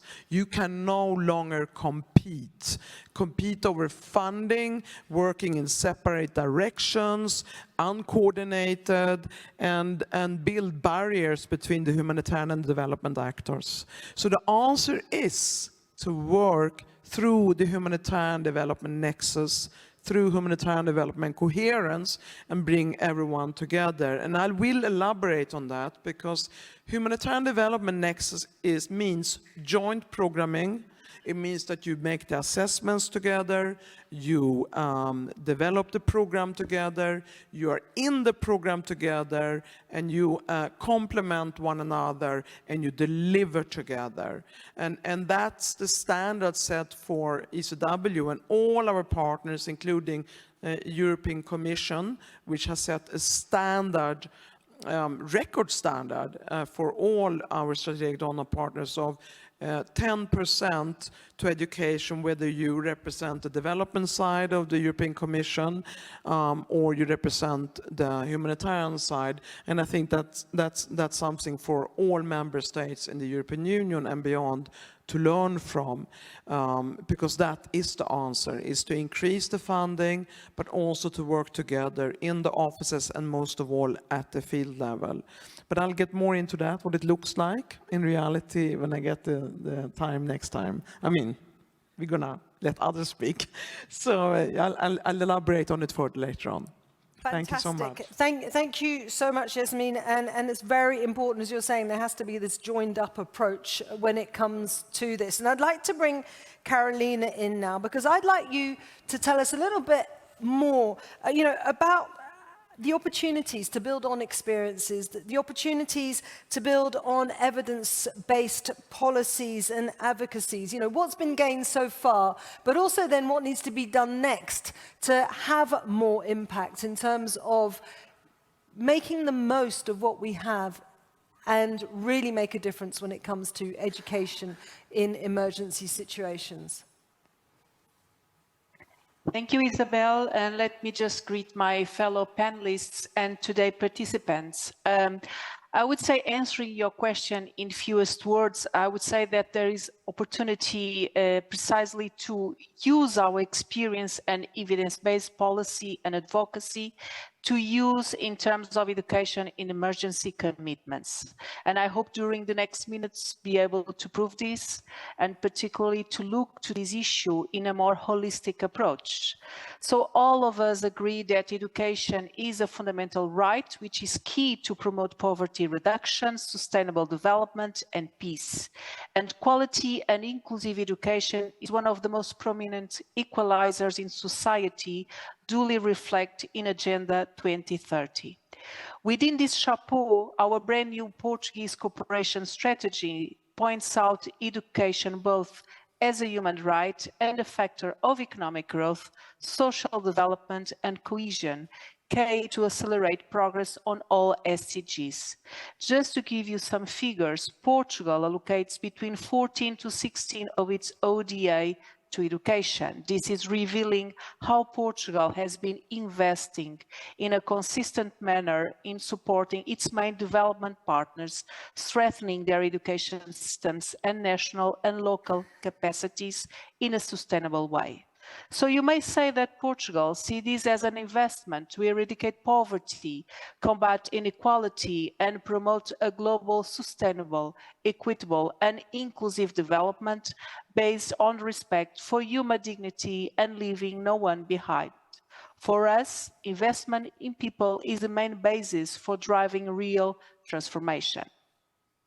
Of course, we recognize that it's more challenging to make full use of the transformative power of education when dealing with conflict-affected societies or in times of crisis. And unfortunately, violent conflict has peaked dramatically in the last decade, and the fragility landscape is becoming more and more complex. So just to give you some figures, today conflicts are responsible for 80% for all humanitarian needs. Therefore, our focus should be to build inclusive and adaptable education systems prepared and capable to respond to crises, ensuring that every child and young adult can attend school. Much progress has been achieved in recent years in providing education in crisis, and I would like to emphasize the 2019 EU decision to allocate 10% of the humanitarian budget to education in emergencies against only 1% in 2015. Nevertheless, from our point of view, we need to deeper reflect on the concept of education in emergencies to include, and I would like to highlight, all levels of education, as all levels are critical and have to be expanded in parallel in emergency and prolonged crisis. This would fit perfectly in implementation of the humanitarian development peace nexus, and we all see as essential to curb the rising humanitarian needs. So providing higher education in emergencies is key to rebuild war-torn communities and promote more inclusive societies for sustainable development. And that is why my first and foremost remarks rely on the need to jointly reflect on the possibility to consider enlarging the scope of the field of education in emergencies and include it higher education. Secondly, we need to break the silos and promote the triple nexus approach, implementing in the field of education in emergencies. We have to give a boost to the operationalization of this approach that, as all of you know, is lagging behind. In this regard, allow me to share with you our experience in Portugal. Our government introduced in 2018 key changes in the law to promote access to higher education to refugees, asylum seekers, but also to international students in forced mobility coming from humanitarian crisis settings. This is why a target group of students was unable to apply for social support, scholarships, and pay the same tuition fees as any other Portuguese student. Within this change in legislation, a relevant number of Syrian, Ukrainian, Iraq's, Afghan students, but also from other nationalities, were admitted in higher education institutions in Portugal over the past years. Furthermore, and this is my second point, within this new common legal framework, many higher education institutions tailored and start implementing their own specific programs to support refugees. At the same time, several civil society organizations, philanthropies, and private companies join efforts to launch initiatives to provide academic assistance to refugees as a scholarship program set up by the late President Jorge Sampaio, which played a seminal role in this regard. All these initiatives were developed according to different partners and strategies, building a kind of a bottom-up movement. Yet, with the invasion of Ukraine, which took place in February 2022, Public authorities were very quick to react and set policy guidelines regarding the admission and integration of Ukrainian students into the Portuguese higher education system, as well as international students who were enrolled in higher education institutions in Ukraine at the time of the invasion.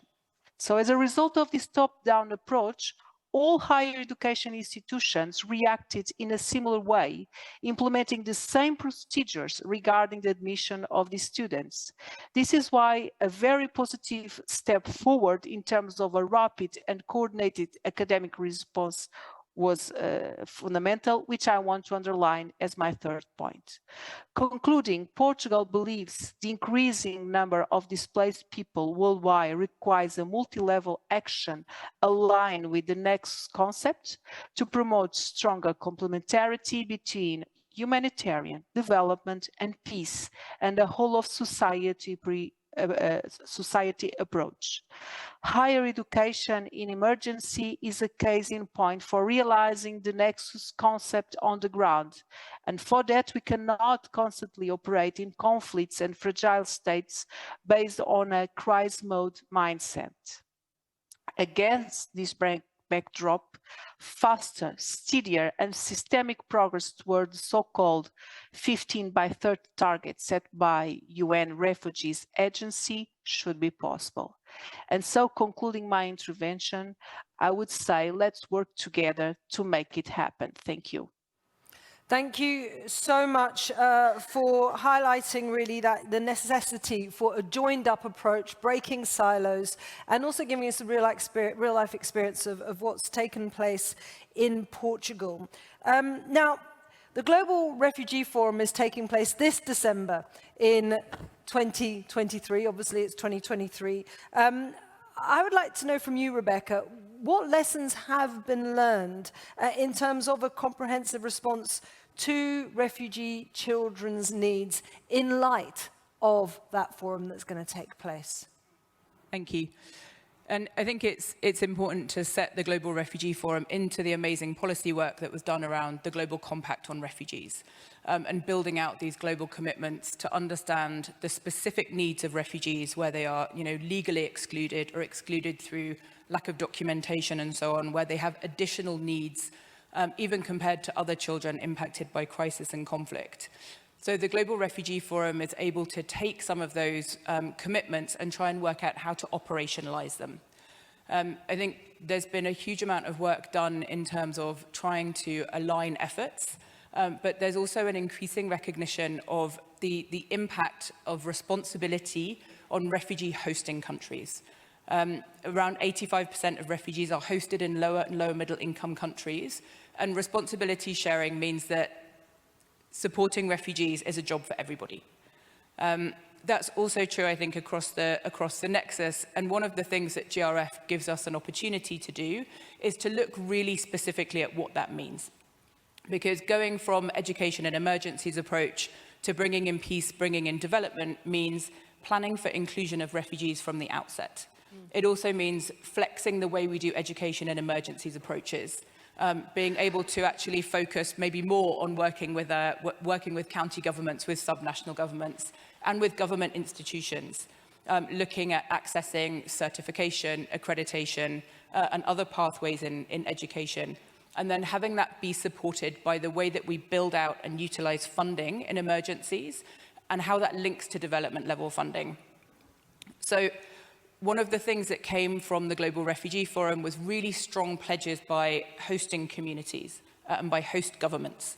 So we've seen a really major shift in terms of policy frameworks and enabling environments that support refugees to access the national education system, to be included into local schools. And that means a couple of things. One is that real focus on accreditation, certification and pathways. I think the point Portugal made on tertiary is really critical, not least because tertiary also gives us, the next generation of teachers and doctors and, people who will contribute to building that society, whether in a host country or on return. But also, to get into tertiary, you need to have gone through secondary and you need to be able to have the certificates to get there. So where host countries were able to make those pledges, they really have followed them up. And then what we've been looking at is how to broker in specific pledges from supporters, from organizations, bilateral partners to match them. So there's a few really good examples, and I think one of the first ones is a pledge that was made by Education Cannot Wait, along with Global Partnership for Education and the World Bank, recognizing the different strands of funding and the need to align them in a way which makes it simpler for host governments, simpler for refugee communities and for implementing partners to design and plan for inclusion and, honestly, for protracted crisis, given that we know that many populations are likely to be displaced for much longer than they expect to be at the outset. And that pledge has supported work in Uganda, for example, looking at meeting the needs of the government of Uganda around supporting recurrent teacher salaries, supporting inclusion in national schools, which has bolstered social cohesion, and contributes to an increasingly robust Ugandan system that works better for everyone. There's also been a number of critical pledges coming from the EU, and I think an example of that is Rwanda, for example. So Rwanda made a very specific pledge to support an additional 30% of refugees having access to technical vocational training and skills building. And the EU has been able to put in place funding that supports not just Rwandese nationals having access to that skills, but also to refugees. And again, that's not just about providing education, it's about providing pathways to economic opportunity, pathways to skill building, and preparing people for whatever kind of future they might end up with, whether that's staying, in Rwanda, staying in a host country, or returning to their country and then trying to rebuild it and be part of that state building, peace building, and supporting the next generation. Thanks so much. And I would ask you, Erica, now just to probably build a bit on what Rebecca has just been saying, because I think your example of the EU's involvement in Rwanda is very telling, it's very interesting. And so let's see what can be done better. Let's end our panel interventions with that. So how can humanitarian development instruments better educate, better deliver on education for every child? And then in terms of the EU, what can it do better to have better agency in terms of the education in emergencies agenda?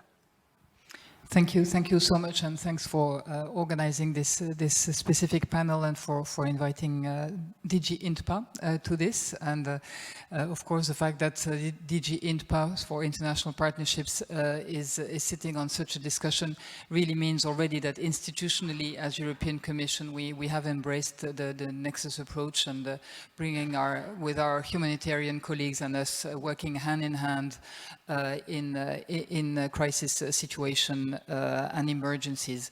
And I think that, it might seem at this point relatively normal, but it is not, and it has been really a shift that we have made institutionally in the last years to work closely together, to understand each other better, and have this common understanding, common joint analysis on the ground, and then having sort of the humanitarians doing their work and the development people doing their work, and then also joining in certain initiatives like Education Cannot Wait and bringing this together.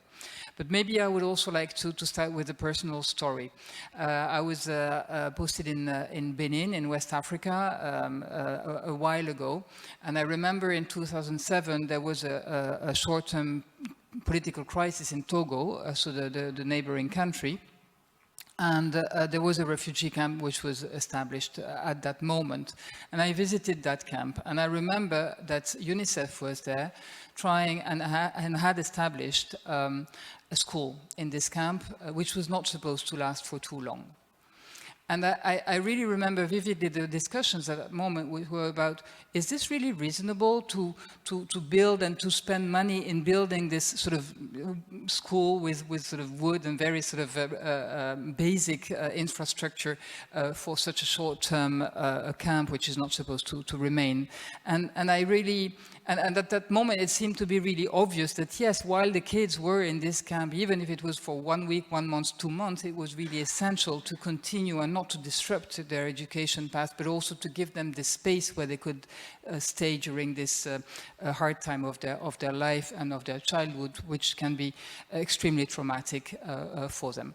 And now that, I mean, this was back in 2007, and now that we are here having this conversation, I see that the discussion has really evolved in the sense that there's no question about this. Yes, it is normal that we do this continuity of education, and no one is questioning this anymore.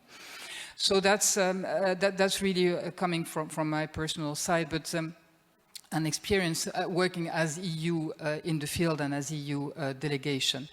Of course, the EU has now, and with the very strong commitment of our Commissioner Urpilainen, the Commission has made big commitments to support education and notably or including education in crisis or in emergencies and protracted crisis. It is essential that we work hand in hand with humanitarian colleagues and the development colleagues, and as I said, we are working really closely with our colleagues of ECHO, but the most important is that this translates at country level, and EU delegations working with the ECHO offices, trying to speak the same language and working with international partners, with the governments, the NGOs, the civil society, in a whole of government approach, because this is, and one of the things that we should probably try to do a little bit better is having this whole of government approach and working with all the actors depending on the country context. Of course, each country, each context is absolutely different, and we need to understand the problematics more specifically and adjust the activities according to this specific context. So this is something that's that we are really trying to build with the international community and can do even better together. As EU, indeed, the Commissioner has committed to have at least 10% of the budget spent on education. We are active with programs on education in 80 partner countries. 50 of them are in fragile or extremely fragile, a context that gives really a sense of the magnitude or an idea of the magnitude of our commitment through this partnership, which we are stepping up again on the impetus, following the impetus and the political commitment of our Commissioner. We are engaged with different types of programs, whether there's a global program through which we are contributing in particular to the GPE and Education Cannot Wait with a substantial amount, which we'll not name here because the amounts are quite sort of so big that in the end, such a big amount, what does it mean really for the people? What I really want to say here is that the EU is a very strong supporter of the GPE, the Global Partnership on Education, and Education Cannot Wait, and we are contributing to the budget. We as EU, but also with our EU member states, and I'm glad that Portugal is here on the panel also to show that it is not the EU institutions alone, it's the EU as a Team Europe approach that is fully committed to this agenda on education. We are also contributing through regional programs, through national programs. So we have different entry points. Sometimes it might not be easy to read, but at the end of the day, what is important is what is landing in the countries. And this is really what we want to see, and we want to connect all these activities and to all this support in real action on the ground concretely. So for example, in Iraq, DG INTPA and DG ECHO are investing together on improving the quality of education and promote safe spaces for all children to learn. In 2022, also because of the EU advocacy efforts, the government of Iraq allowed actually undocumented children to attend school. Access to public education systems is a milestone to guarantee the right of education for forcibly displaced children and youth. In Uganda, to give another example, one of the largest refugee hosting countries, as part of our current investment in social inclusion, we are promoting girls' education. The EU is working with partners, UNHCR, GPE, ECW, Education Cannot Wait, and Global Partnership on Education, to ensure that our programs is oriented to reinforce the existing policies and programs, again, in this sort of a whole of government, whole of societies approach. Another example in South Sudan, where the EU is supporting improving literacy among the most vulnerable with a focus on girls and returnees, IDPs or refugees in host communities, and to enhance equal opportunities, for example, for children with disabilities, which is also, of course, an important dimension of this policy. So, of course, we can always do more, and this is exactly what we are striving to do, again, with the political commitment of our commissioner and with our member states. There's been, to move the needle on financing, for example, because I mean, clearly this is a top priority. The EU and its member state made a joint pledge to the Education Cannot Wait high-level financing event. Team Europe is the biggest contributor to the ECW, providing over 50% of the funding of ECW, and the same goes for the Global Partnership on Education. To elevate education on the political agenda is also very important.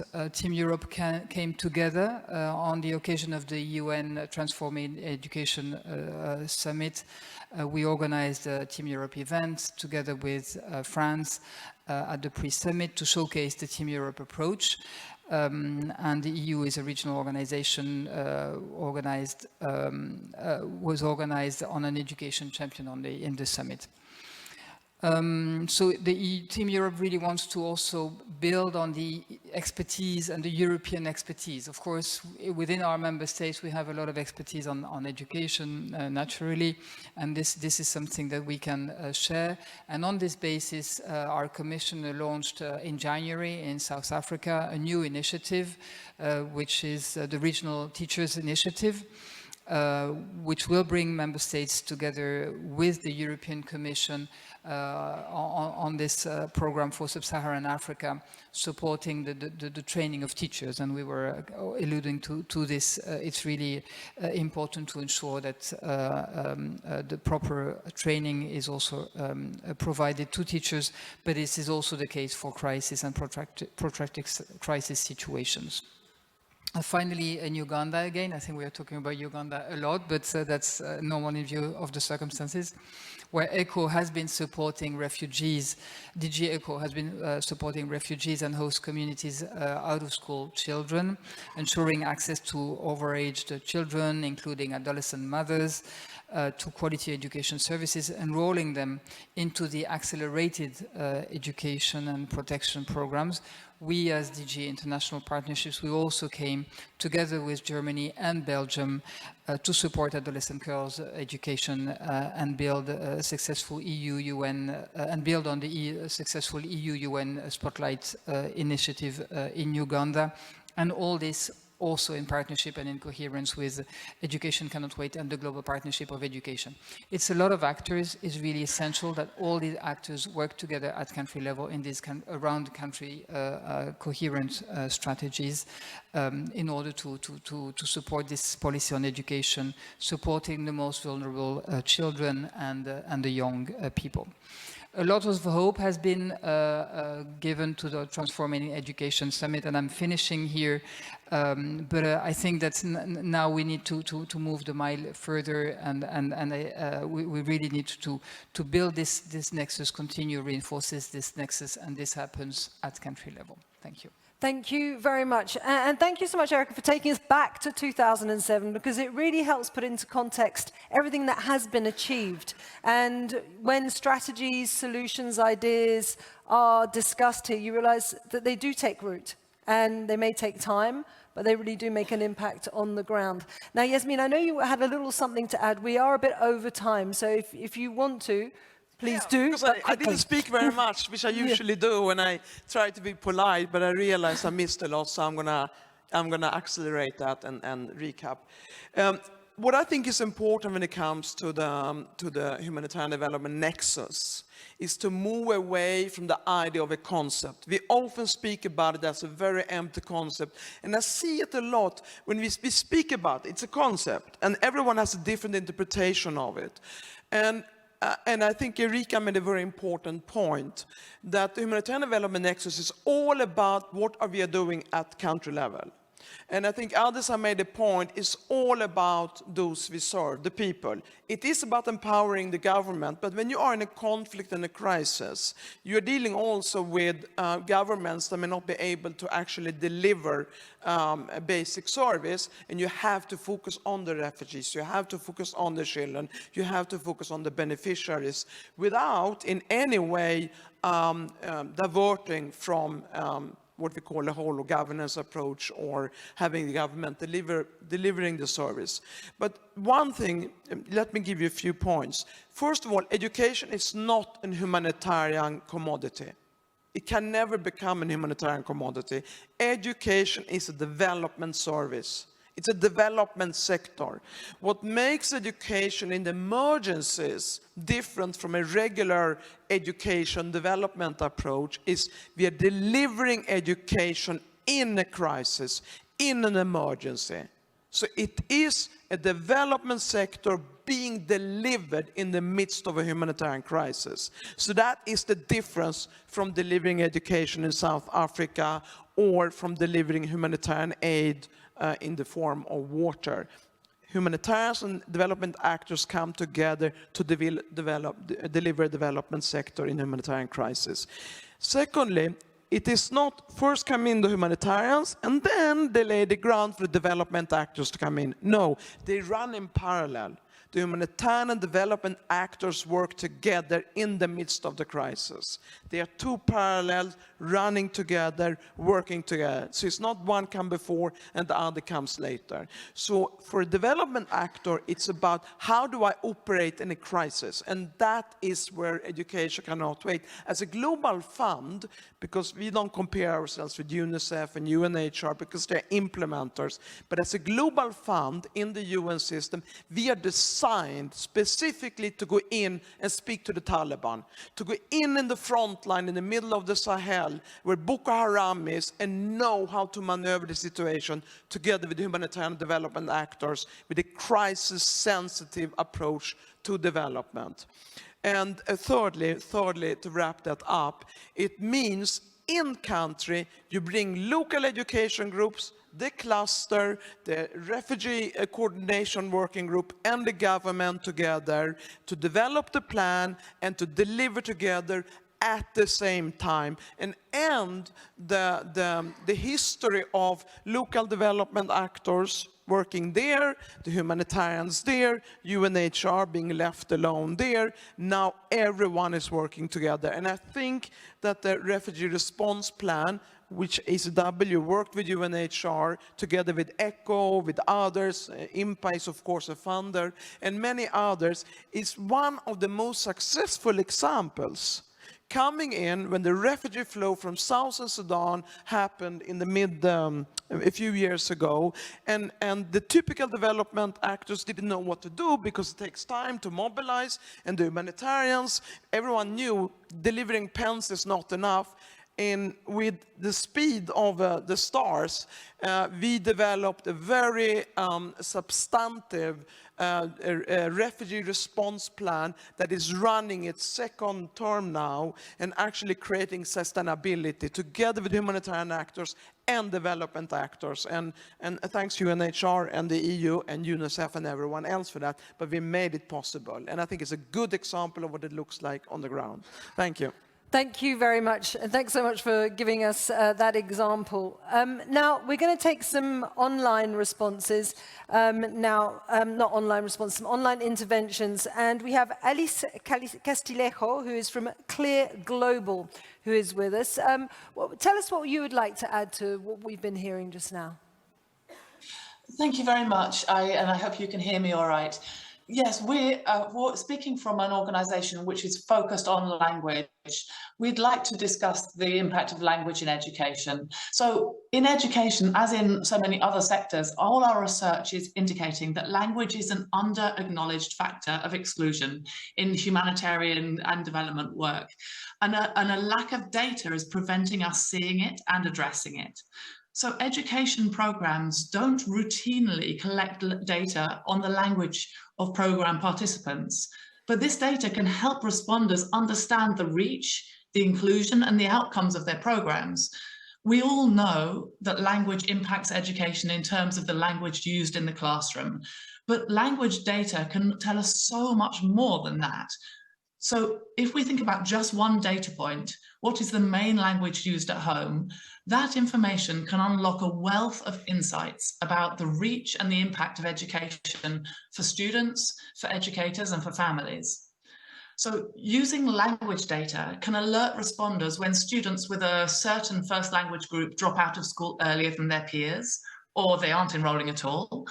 It can tell us when students with a certain first language achieve lower educational outcomes or progress at a slower rate. Without language data, feedback on education programs gives us a really false picture. So when we don't know a child's main language, we might assign competency assessments in a language that the child doesn't speak confidently. And that means we're not actually assessing the child's competence, we're assessing their foreign language skills. If we don't know what language children and families are most comfortable using, we actually can't be sure that our systems enable children or their parents to report abuse in education settings. And when we don't know what language households use at home, schools might communicate with families and caregivers in languages that they don't understand. So that means planners can't hear what parents and carers have to say and can't use that to adapt and improve their programmings. So there are solutions to these gaps. The most effective is also the easiest, to collect the data on people's language use and using this to track outcomes and potential exclusion. So systematic collection and use of this data is a really vital first step to ensuring that education is accessible to everybody. And at Clear Global, which is the organisation I work with, which we're focused on language in the education sector, we can help with this. So if there are those of you in the audience who are really interested in understanding this particular area of vulnerability, we would be extremely interested to work together on it. And I hope it's something that we can address together in the future. Thank you. Thank you, and thank you for bringing up a subject that we haven't actually broached so far. That was really interesting. Now, Konstantin Wouters, who is the Global Lead of Education at Norwegian Refugee Council, is with us. If you could stand up, because I think, hello, you have something you would like to add to the conversation, and I think somebody will be bringing you a microphone. Thanks. Yes, thank you so much. So, first of all, I was very happy actually that some of what I was going to say is already said by the panelists, and specifically building on what Erica was saying on the need for accelerated education programs. So I'm standing here not only as NRC, but I'm also standing here as an INE member, and specifically as a member to the Accelerated Education Working Group. So, as Jasmine said, the numbers are shocking, right? The number of children that are out of school, children and youth, it's shocking. They have many children have had their education interrupted for weeks, months, sometimes years, or have never been to school at all. National education policies, as well as physical, bureaucratic, and financial barriers, they kind of stop children from being able to access formal education systems, right?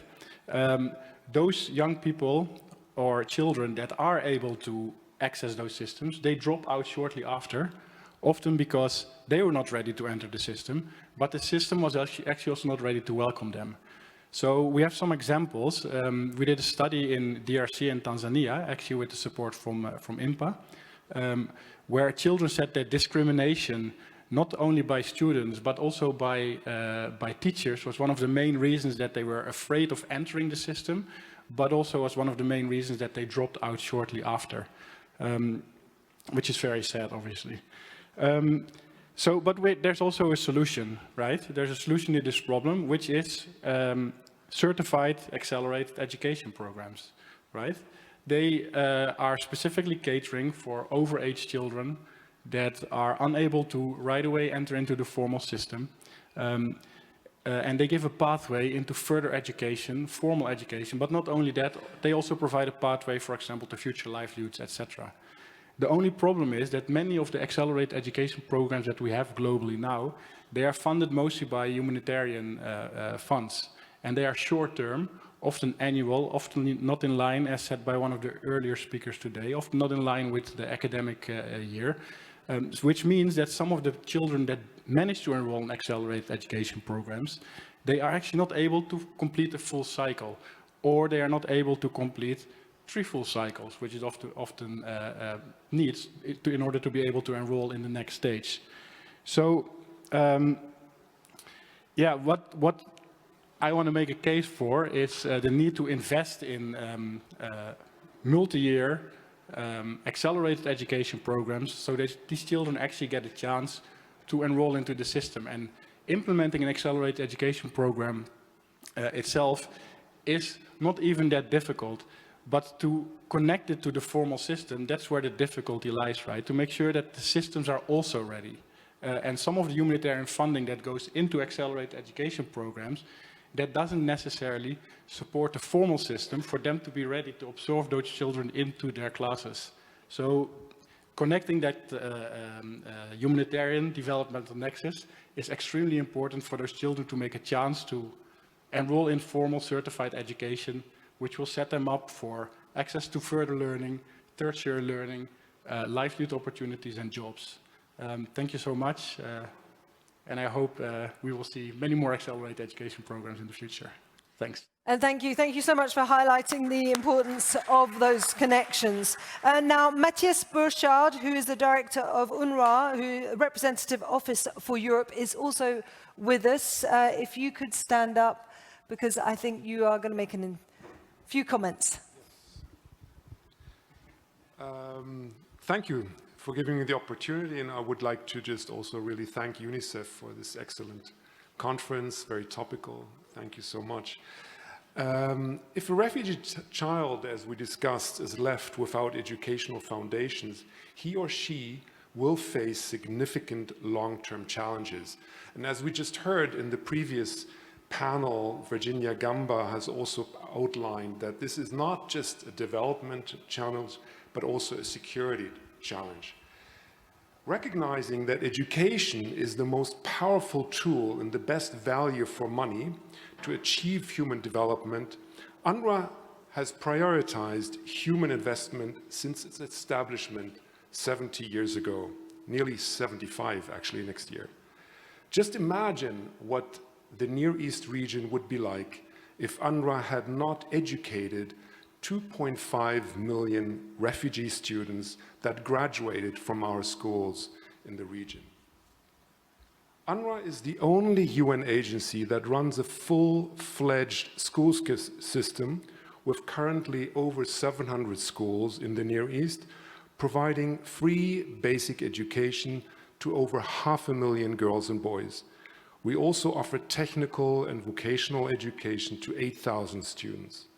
We take pride in our educational model because even in the worst moments of conflict, pandemic, or crisis, UNRWA has been able to continue delivering education. UNRWA schools become the only safe spaces for children to play, learn, make friends in times of conflict. Schools are suddenly turned into shelters and then back into schools, as was the case in Latakia in Syria following the earthquake, or during the 2021 crisis in Gaza. Then nearly 50,000 displaced people were hosted in our schools. This is the nexus in action. Key to our education success is the ability to ensure that education services remain relevant, effective, efficient, continued investment in our 22,000 teachers, inclusive and participatory approaches, mainstreaming human rights, conflict resolution and tolerance education, alignment with host country education standards so that our students transition to tertiary education and the labor market. And of course, very importantly, to also address students' mental, emotional, and psychological needs. And finally, bridging the digital divide to learn remotely through self-learning materials that we produce, but also making use of even a satellite TV channel that we developed at the onset of the Syria civil war. And recently moving all supplementary school materials that we produce for our schools to a digital learning platform. In ending, I wish to underline the importance of stepping up our support to education. It does not just provide individual empowerment, but also hope for a better future for our refugees and the displaced people. Thank you so much. Thank you, and a very big thank you also to our panelists for their insights and for helping move this conversation even further forward. Thank you very much.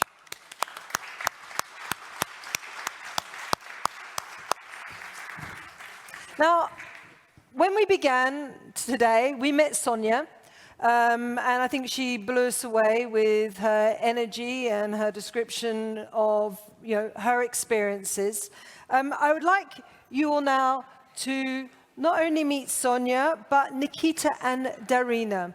Now, they are the protagonists in a documentary, and we are going to watch that documentary. And here they are.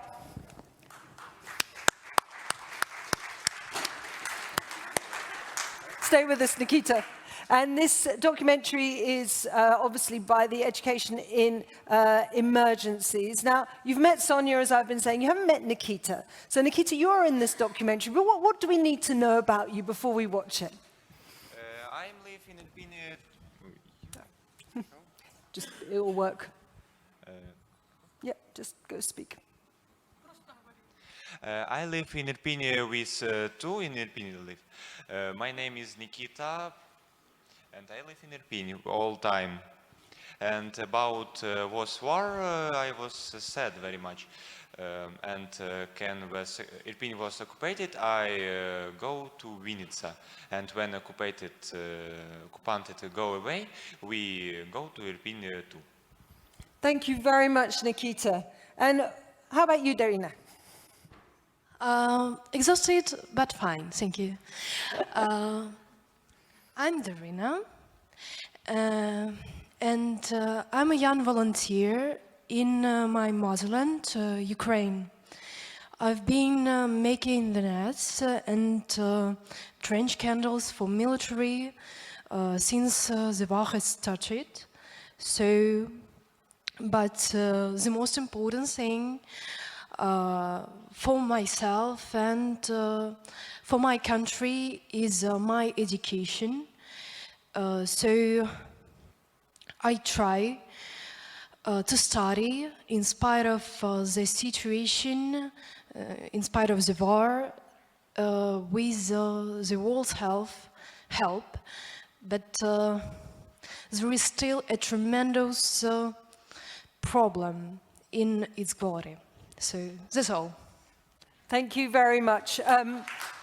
Now, we met Sonia. Sonia, is there anything we need to know more before we watch the documentary? Well, nothing. Everybody know me. I'm just Sonia.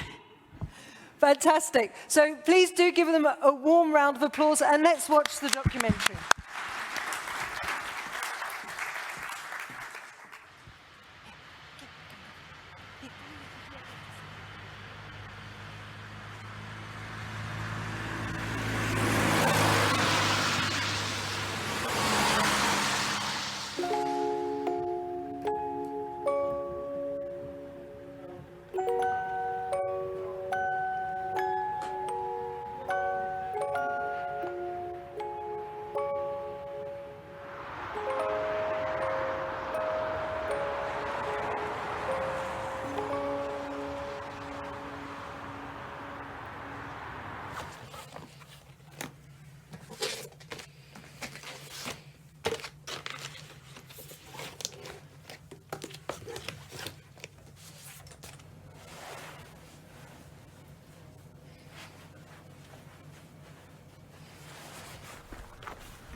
Я вважаю, що приходити свої емоції в деяких ситуаціях дуже важливо, а в деяких не треба цього робити. Мене звати Нікіта Павленко, мені 14 років. Живу та навчаюся в Ірпіні, в школі номер 17.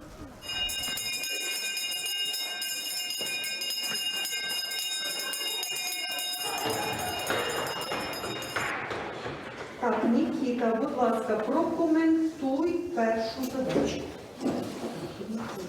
Значить, у нас є така задача. За допомогою таблиці генетичного коду РНК нам потрібно визначити амінокислоту, яка кодується триплетом. Аденін, аденін, аденін.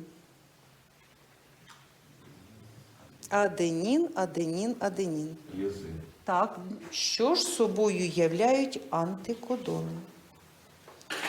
На даний момент в моєму класі навчається не більше 7 чоловік, тому що в сховищі не вистачає місця для всіх людей, ходять на онлайн-навчання. Діти, доброго дня. Ми продовжуємо розв'язувати задачі на сторінці 112. Настя і Ліза, мене чують?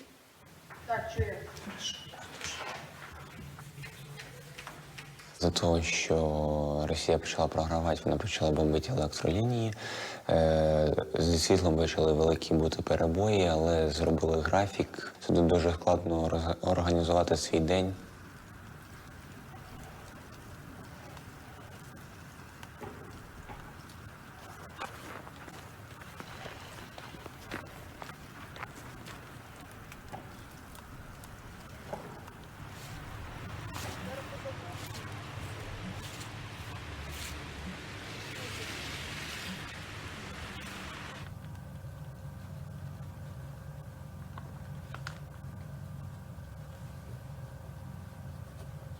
Мене звати Дарина, мені 14 років.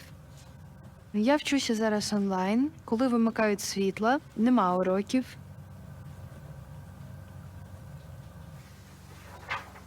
І там ми виконуємо завдання, коли вже з'являється світло.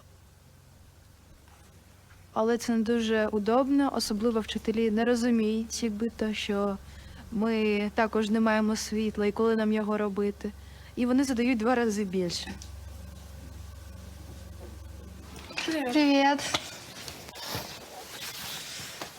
Да закрывай быстрее, холодно. И снова без электричества, да? Ну, по всей видимости. Що будемо робити? Так хз. Я не знаю, что ты тут присядки делаешь с остальными. Где? Вот. Да собирай чернику, ты шо? А, вот это рассвет встречает. Я не знаю, что именно свою повесила посередине. Это, видимо, себя не люблю. У тебя все проиграно. А это... Это дизайнерский. Это пакет? Да, это пакет. Ты типа посмотрела, поместишься ли ты в пакет?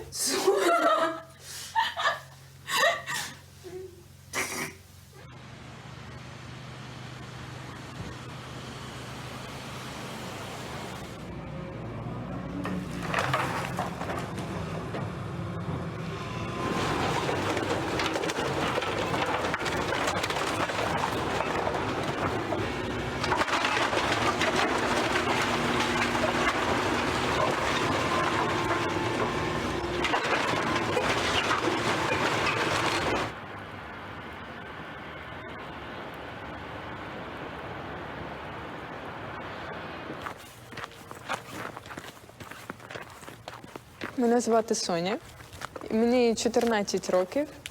Ходжу в Ірпінський ліцей номер 3.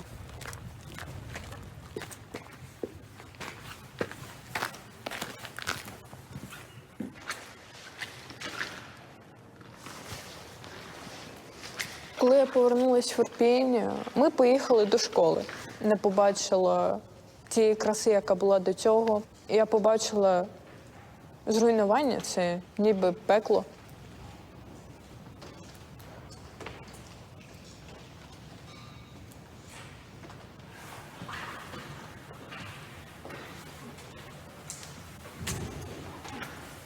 Ну, тобто, Ось ви живете, а потім у вас є улюблені місця, де ви відпочиваєте зі своїми друзями, де у вас є підтримка, а потім цього місця більше просто не існує.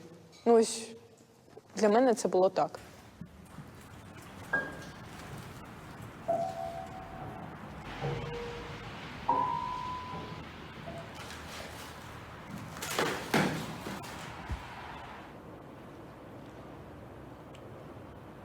Війна для мене це щось таке неізбіжне, те, що я не можу контролювати. Тому я намагаюся якось відділити цей етап від себе, хоча я розумію, що зараз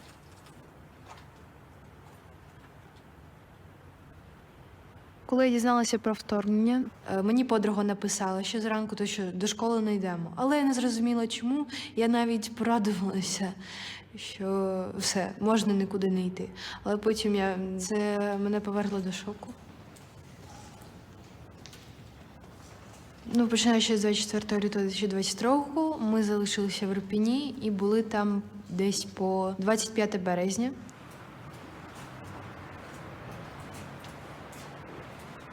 Бум-бум-бум-бум-бум. Для мене це було якось... Напевно, за той час я дуже виросла і зрозуміла.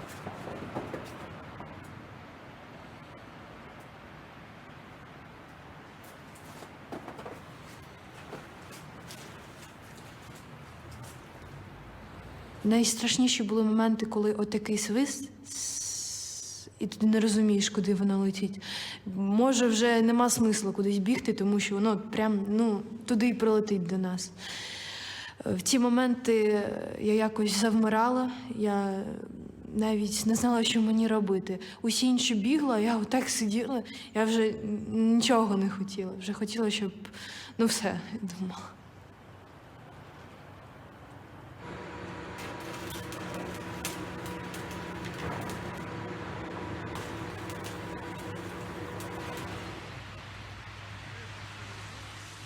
А я пам'ятаю, що перші дні війни ми друг другу присилали фотки, з Ірпіня, як там якийсь той хаос, дім подовбили. І ми кажемо, а я пам'ятаю, як ми там йшли отак, проходили сповз нього. А це дім нашої Аня тут жила, так, однокласниця.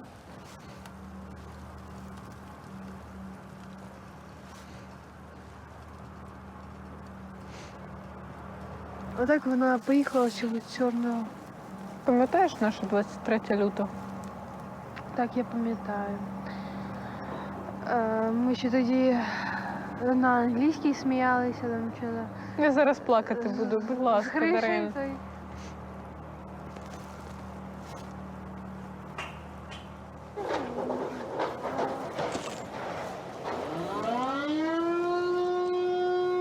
Та як обично. Вівторок, середа, понеділок, що хтось прилетить. І ще ці звуки. Я сподіваюся, що ця дорога скоротечна. Так, якось я дуже переживаю, бо майже кожен день вона. Слухай, ці ракети зіб'ють. Тривога – це тривога всередини тебе. І ти такий, о Господи, що мені робити? Біжати в підвал, я не знаю, мені треба обійняти своїх близьких, чи що мені робити? Ти просто не розумієш.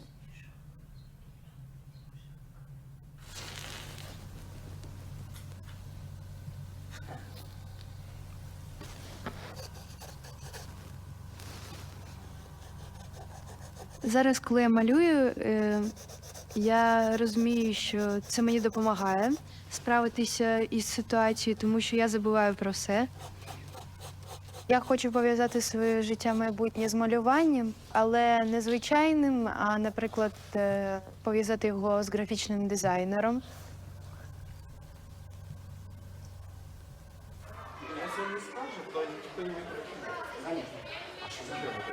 Что за голова пресс? Что за голова пресс? Типа, понял, лежишь вот на полу, Да. качаешь пресс. И надо, у него есть минута, то есть у тебя есть минута сделать максимальное количество раз. Я читал в интернете от 35 раз до 45 Какой-то бред, да? Для мене в даний момент найважливіше це навчання і друзі.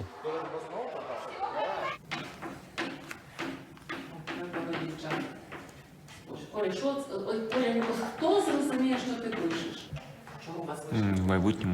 хочу стати пілотом.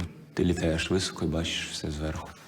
Далі буде. Мені хочеться побачити все зверху, тому що, як по мені, це дуже красиво. Мінус буде. І тут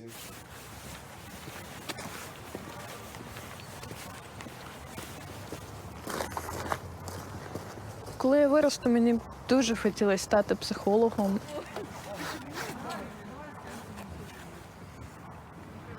Цієї війни я побачила дуже багато людей, у яких є ось насправді проблеми. І дуже хочеться їм допомогти, щось сказати.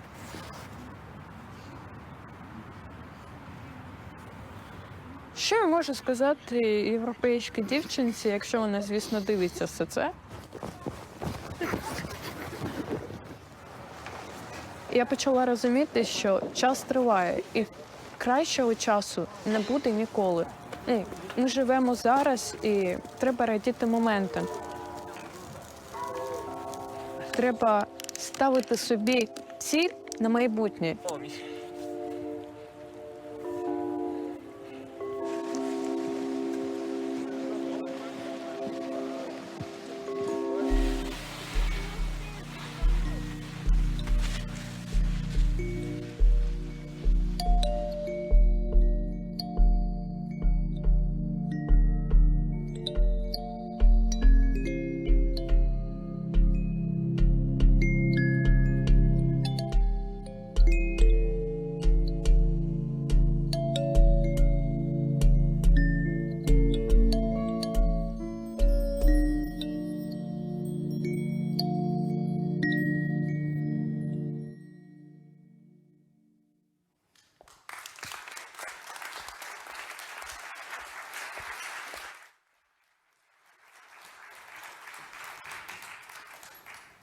Well, I thought that was really quite incredible. And, you know, I applaud, and I think you all applaud Sonia, Nikita, and Darina, who didn't stop gossiping, by the way, all the way through that documentary, commenting on each other and what they said. But, you know, these guys are so brave and so articulate. And it was amazing to have the window on what you've experienced and see the pictures of it. And it really brings home the importance of continuing education in emergency context. So a big round of applause again to our three teenagers.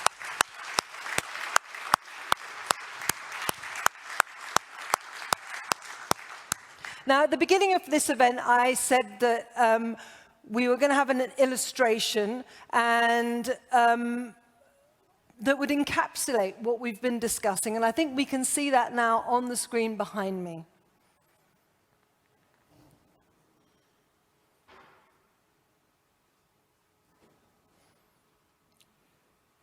Well, that's going to take a bit of time to take in, so I think it probably will stay behind me while we have our closing remarks. And I'd first like to invite to the stage Bertrand Bainvel, who is the UNICEF representative to the European Union institutions and the Director of Partnerships at the office in Brussels.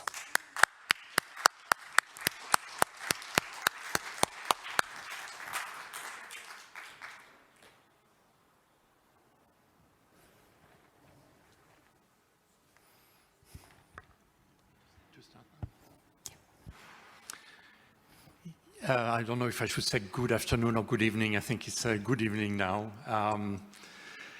It's very uncomfortable actually to bring some closing remarks to this amazing afternoon we spent together, because I can see also, even though the energy might be a bit lower in the room now, but the discussion has been so stimulating, and I think we have touched maybe only some of the surface of the issues that we've been discussing. But let me first thank very much the European Commission, especially ECHO under the leadership of Commissioner Lenarčič, and together with you, Andreas, for having organized with UNICEF what I found was a very stimulating discussion, excellently moderated by you, Isabel.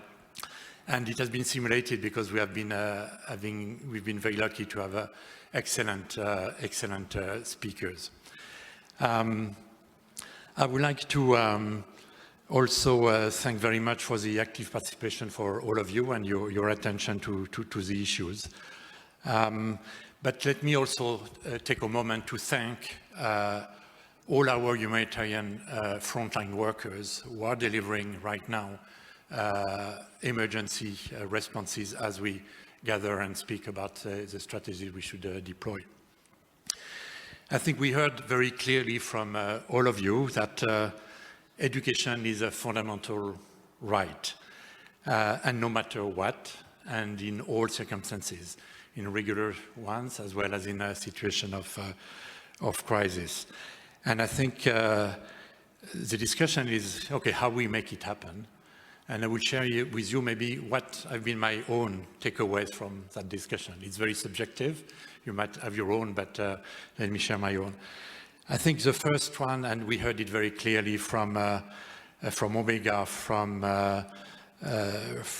Sonia, from Rania, is that we need first to listen very attentively to the young people themselves, to understand their circumstances, to drive also the response that they need to uphold their right to education, but also because, and what that struck me, they are really the main agents of their own learning. And it was clear in the example they gave us about what it took for them to get back to their schools.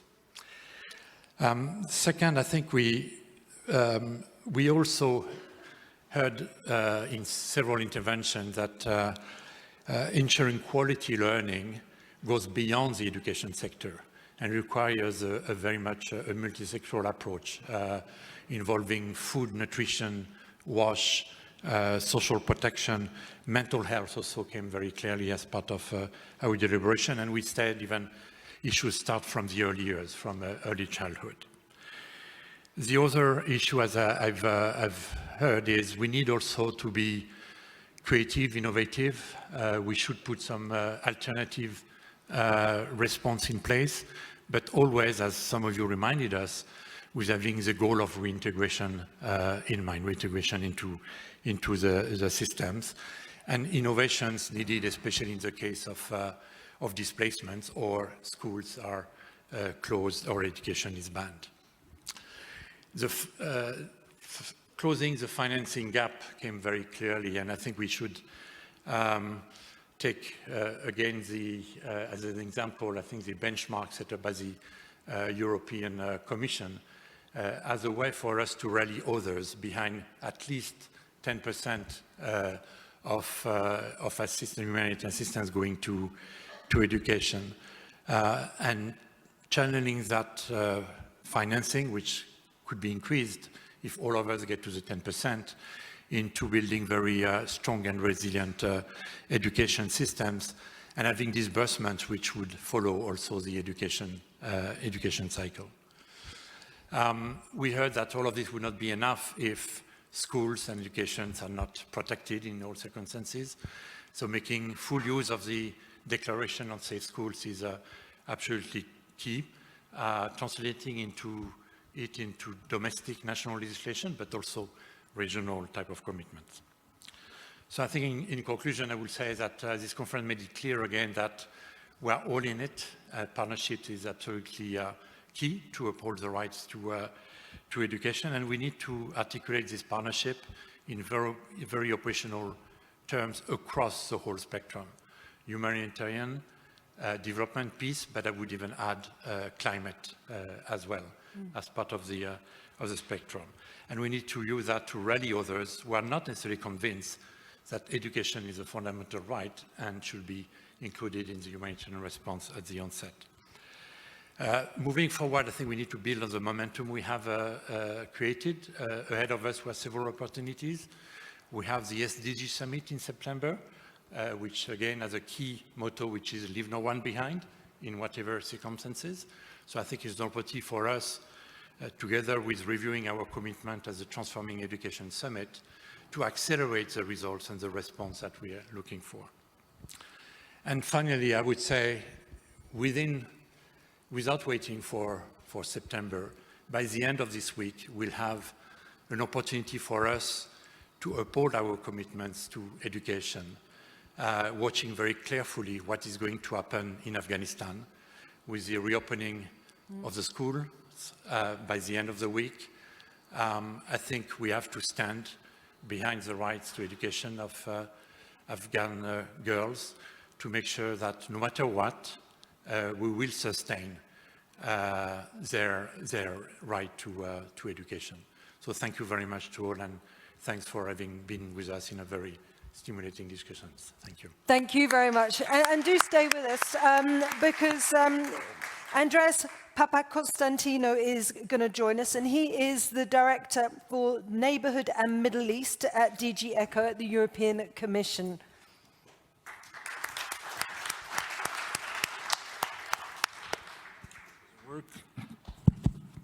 So it was a very stimulating conference. I'm very happy to have been part of it together with UNICEF. Thank you, Bernard, for your kind words. We had an excellent discussion on all the issues surrounding this big theme of education and emergencies. I have 5 takeaways, very briefly. The first one is the importance of education and emergencies. It was Omega who said that it's the gateway to his dreams. And we are here, all of us, the EU, UNICEF, all our trusted partners, to help him and all the children and young people realize their dreams, because education in emergencies, in humanitarian settings, is so important for these children to remain, to be resilient, to be an integral part of their communities, to be able to rebuild their societies, and also to acquire the most necessary life skill sets that they can have. So we are committed to that. The second one is the nexus, and I would say that education in emergencies is the ideal type of a nexus operation, of a nexus program. Yasmin was very eloquent about this. Virginia Gamba gave the peace and security dimension of the nexus. We are focused very much on the humanitarian dimension of it, and I think that that's the path we need to follow consistently. The third one is context. When we designed in ECHO education and emergencies, it was, allow me to say, blue sky thinking. We broke new ground. We thought out of the box, and we innovated. But you see how important it is to do the reality check and see, with the people on the ground, with the children, with the organizations we work with, what kind of adjustments you need to make, what kind of priorities you need to set. So this is a dialectic that we all need to be aware of and we need to consistently promote. The fourth one is protection. We are very keen on having this space called a school, whatever it is, in a building, under a tent, protected. So that's why we're very keen supporters of the Safe Schools Declaration and all the dimensions surrounding that one. And the fifth, and perhaps the most important one, is leadership. This is an area where we need to commit funding. We need to use our voice. We have not only financial firepower, we have also our voice. We need to advocate for it. this is a forum where we did exactly that, and I'm very thankful to all the people who participated, who committed to this big event. And I would like to invite other top donors to do the same, like us in the EU, 10% and even more if the budget allows us to do so. So this conference is not the end of the road. We have achieved a lot. We are on our way, but there's still a lot of work to do, but we are committed. And once again, a big thank you to all. Thank you very much. So our conference is drawing to a close. It's been an absolute pleasure to moderate, learn so much and be a part of this. So a big thank you to everybody. And I'd just like to leave you with a thought that was shared with us, and that was that schools are more than education. They are a place of hope. So thank you all very much and have a great evening.